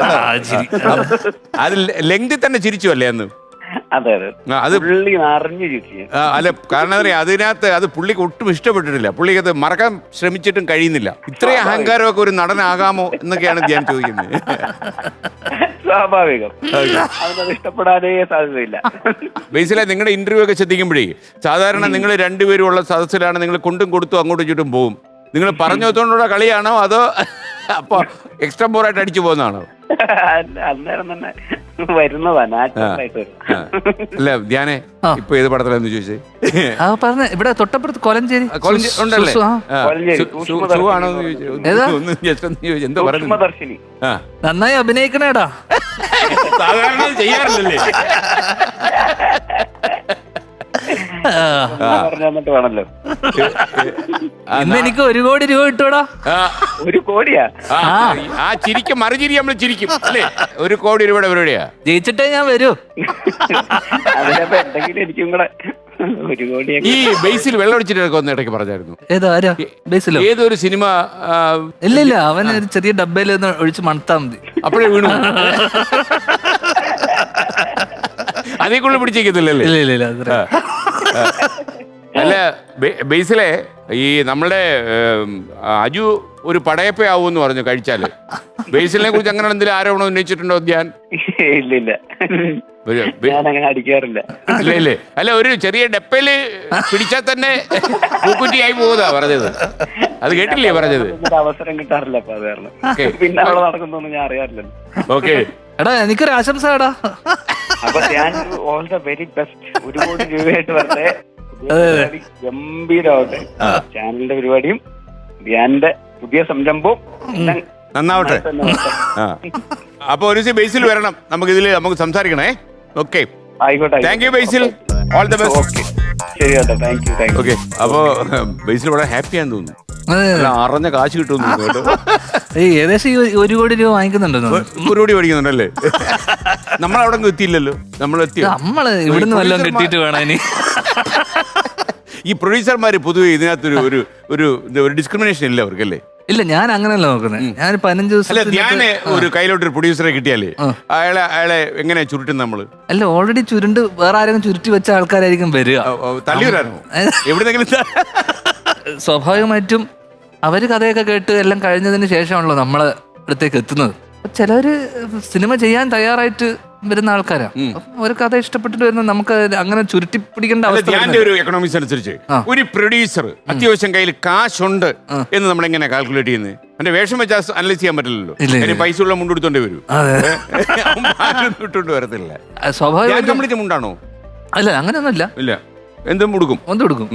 ഒരു പടം ചെയ്യാൻ വരുവാണെങ്കിൽ സ്വാഭാവികമായിട്ടും അവര് കൃത്യമായിട്ട് എല്ലാവർക്കും അഡ്വാൻസ് ചെയ്ത് ആ പ്രൊജക്ടിന് വേണ്ടി അവര് കാശ് ചെലവാക്കുമ്പോഴേ തന്നെ നമുക്ക് മനസ്സിലാവുമല്ലോ അവര് അതിന് പ്രാപ്തി ഉണ്ടെങ്കിൽ അല്ലെങ്കിൽ അതിനോട് താല്പര്യം കാണിച്ചിട്ട് വരുന്ന അങ്ങനെയുള്ള ഫ്രോഡുകളൊക്കെ കുറവാ. മാനേജറുണ്ടോ? ഇല്ല ഇല്ല ഇല്ല, നമ്മൾ തന്നെ മാനേജർ ഉള്ളത് തുറന്നെങ്കിൽ ചോദിക്കാമല്ലോ. ഇനി വേറൊരുത്തം വഴി മിസ്സിംഗ് ലിങ്ക് ഉണ്ടാക്കാതെ. കാരണം നമ്മുടെ ഈ പ്രതിഫലത്തൊക്കെ കേട്ട് വാണം വിട്ട് ഓടിപ്പോയ പ്രൊഡ്യൂസർമാരുണ്ടോ മലയാള സിനിമയില്? വാണം വിട്ട് ആരും ഓടി പതുക്കെ നടക്കത്തേ ഉള്ളൂ അല്ലേ? അല്ല, ഞാനിപ്പോ ഒരു സിനിമ ഒരു പ്രൊഡ്യൂസറുടെ സിനിമയിൽ അഭിനയിക്കണ്ട എന്ന് തീരുമാനിച്ചിട്ടുണ്ടെങ്കിൽ അയാളെ ലോക്യമായിട്ട് വിടണമല്ലോ. വിടാനുള്ള തന്ത്രമായിട്ട് ഈ പ്രതിഫലം ഉപയോഗിക്കൂ. വലിയൊരു പ്രതിഫലം അങ്ങ് ചോദിക്കുക. അത് ചില ചാനൽ പരിപാടിക്കൊക്കെ വരുമ്പോ ഞാൻ ചോദിക്കാറുണ്ട്. അത് ഇവിടെയും പ്രയോഗിച്ചു എനിക്ക് ചിരി കണ്ടപ്പോ ഇല്ലല്ലേ? ഉറപ്പാണേ? അപ്പൊ ഇത് ചോദിച്ച ചില ചാനലുകാര് പറയും എന്നാ ആട്ടെന്ന് പറയും, അങ്ങനെ അബദ്ധം പറ്റിയെന്ന് വരും. ഞാൻ ആൾക്കാർ ചൂഷണം ചെയ്യുന്നുണ്ടോ എന്ന് എനിക്ക് ഈയിടെയായിട്ടൊരു സംശയം വന്നിട്ടുണ്ട്. എന്ന് പറഞ്ഞാലേ എവിടെങ്കിലും ഒരു വേഷത്തിൽ തിരികെ കയറ്റിയിട്ട് ഈ സോഷ്യൽ മീഡിയയിൽ ആൾക്കാർ വയറാവളിയും ബൾബായിട്ട് വരുമല്ലോ ഇന്റർവ്യൂ എടുക്കാനായിട്ട്, ആ ഇന്റർവ്യൂ കയറ്റിയിരുത്തുക, ധ്യാനെ കൊണ്ട് കുറച്ച് കോമഡി പറയിക്കുക, സിനിമ ഓടിക്കുക. ഞാൻ കൃത്യമായി കാശ് വാങ്ങിക്കുന്നുണ്ട്. പിന്നെ അതെനിക്കറിയത്തില്ല, എനിക്ക് അത്രയും ബുദ്ധി പോയില്ല. ഞാൻ വിചാരിച്ചു ധ്യാൻ ഇത് സൗഹൃദം കൊണ്ട് പോകുന്നതായിരിക്കും. സൗഹൃദം കൊണ്ട് വേറെ ഒഴിക്കല്ലേ? അല്ല, അങ്ങനെയല്ല. എനിക്ക് അങ്ങനെ ആരോടും അങ്ങനെ പ്രത്യേകിച്ച് സൗഹൃദമൊന്നുമില്ല. പ്രത്യേകിച്ച് സിനിമയിലുള്ള ആൾക്കാർ വളരെ ചുരുക്കം. നമ്മൾ ജോലിയല്ലേ, അപ്പൊ പിന്നെ അത് മാത്രമല്ല അങ്ങനെ ഉണ്ടെങ്കിൽ നിലനിൽക്കത്തില്ലല്ലേ? അങ്ങനെയൊന്നുമില്ല. സൗഹൃദങ്ങൾ ഉള്ളത് കൊണ്ടാണല്ലോ ഇപ്പം ചില സിനിമകൾ, പേട്ടന്റെ സിനിമയൊക്കെ എന്തൊക്കെ പറഞ്ഞാലും വിശാഖ് ഒരു സൗഹൃദത്തിന്റെ പുറത്തുണ്ടാവുന്ന സിനിമകളുണ്ട്. ചോരയുടെ ഗന്ധമല്ലേ? അത് മാത്രമല്ല, അല്ല, അത് വിശാഖാണ് പ്രൊഡ്യൂസ് ചെയ്യുന്നത്. സൗഹൃദത്തിന്റെ പുറത്തുള്ള സിനിമയുടെ പ്രശ്നം വെച്ച് കഴിഞ്ഞാൽ പൈസ വയ്ക്കാൻ പറ്റില്ല. വലിയ പറയാൻ പറ്റില്ല. നമ്മളൊന്നും പറഞ്ഞു ചേട്ടനെ എന്തെങ്കിലും കിട്ടുമോ നോക്കിയിരിക്കുകയായിരിക്കും. അപ്പോ ആ സൗഹൃദത്തിന്റെ പുറത്ത് നമ്മള് പക്ഷെ കൃത്യമായിട്ട് നമുക്ക് വിശാഖായിക്കോട്ടെ നമുക്ക് കൃത്യമായിട്ട് ശമ്പളം തന്നു. പക്ഷെ നമുക്കങ്ങോട്ട് ഒരു ഡിമാൻഡ് ഉന്നയിക്കാൻ പറ്റില്ല. ഒന്നും പറ്റില്ല. അതല്ല, നമുക്ക് നമ്മളെ റേറ്റ് ചെയ്യാൻ പറ്റില്ല അല്ലേ? പറ്റില്ല മാത്രമല്ല, അപ്പൊ സൗഹൃദങ്ങൾക്കിടയിൽ സിനിമ ഉണ്ടാവുന്ന സമയത്ത് ചൂഷണം ചിലപ്പോൾ ചില സമയങ്ങളിൽ നമുക്ക് ഫീൽ ചെയ്യും. ഞാൻ ചൂഷണം ചെയ്തിട്ടുണ്ട് ചില സമയം. വിശാഖനൊക്കെ വേണമെങ്കിലേ ഒരു സൂചന കൊടുക്കാം നമുക്ക് ചില പ്രയോഗത്തിലൂടെ. അതായത് സൗഹൃദം ഉണ്ടെങ്കിലും നമ്മൾ പ്രതിഫലമൊക്കെ ഫിക്സ് ചെയ്യുമ്പോൾ അതിനകത്ത് വേറൊരു തലത്തിൽ നിന്ന് അല്ലേ? അത് ഞാൻ അജുവിനെ ചില പടങ്ങളിലൊക്കെ ഞാൻ 1-2 പടങ്ങളിലൊക്കെ വിളിച്ചിട്ട് എന്റെ സുഹൃത്തുക്കളുടെയൊക്കെ സിനിമകളിൽ വിളിച്ചിട്ടൊക്കെ ഞാൻ അജുവിനൊക്കെ ചെറിയ പൈസ കൊടുത്തിട്ട് ചൂഷണം ചെയ്തിട്ടുണ്ട്. നമ്മൾ ഈ പണി ചെയ്തിട്ടുണ്ട്. അതുകൊണ്ട് നമ്മൾ ചെയ്യാത്ത പണി സിനിമയിലൊന്നും ഇല്ലല്ലേ?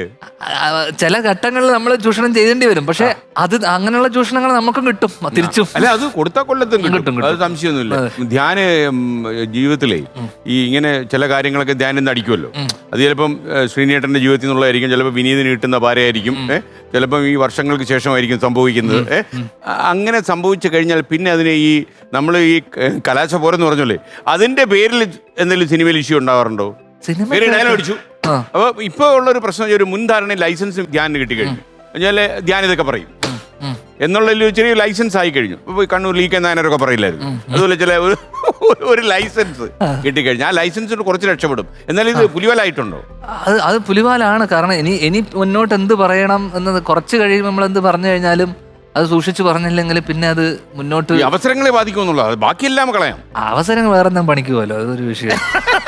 ഞാനിപ്പോ ആലോചിക്കുന്നത്, കാര്യം ഞാൻ അത്യാവശ്യം വിദ്യാഭ്യാസം കിട്ടിയ ആളാണ്. അതും ഇപ്പൊ ഈ കുറച്ചു കാലം കഴിഞ്ഞപ്പോ ഇപ്പൊ ഞാൻ എന്ന് പറഞ്ഞാൽ അറിഞ്ഞങ്ങ് അഭിനയിക്കുകയാണല്ലോ. ഏത് സിനിമ വന്നാലും ക്യാരക്ടർ ചോദിക്കുന്നില്ല. ചോദിക്കുന്നുണ്ടോ? ഇല്ല, കാശ് മാത്രമല്ലേ ചോദിക്കുന്നുള്ളൂ. കാശ് അത് ആദ്യം ചോദിക്കും. അതാദ്യം വാങ്ങിച്ചു വെക്കും. ആദ്യം ചോദിക്കും. അതിൽ ഓക്കെ ആണെങ്കിൽ പിന്നെ കഥ കേൾക്കൂ. അല്ല, അത് അവര് പറയും കഥ ഒന്ന് കേൾക്കണേ. അപ്പൊ അവരുടെ റിക്വസ്റ്റ് പരിഗണിച്ച് ഈ കാശിന്റെ കാര്യം ഒക്കെ നമ്മൾ കഥ കേൾക്കും. ക്യാഷിന് മാത്രമല്ല, ക്യാഷൊക്കെ ഇപ്പൊ ആവശ്യത്തിലധികം ഉണ്ട്.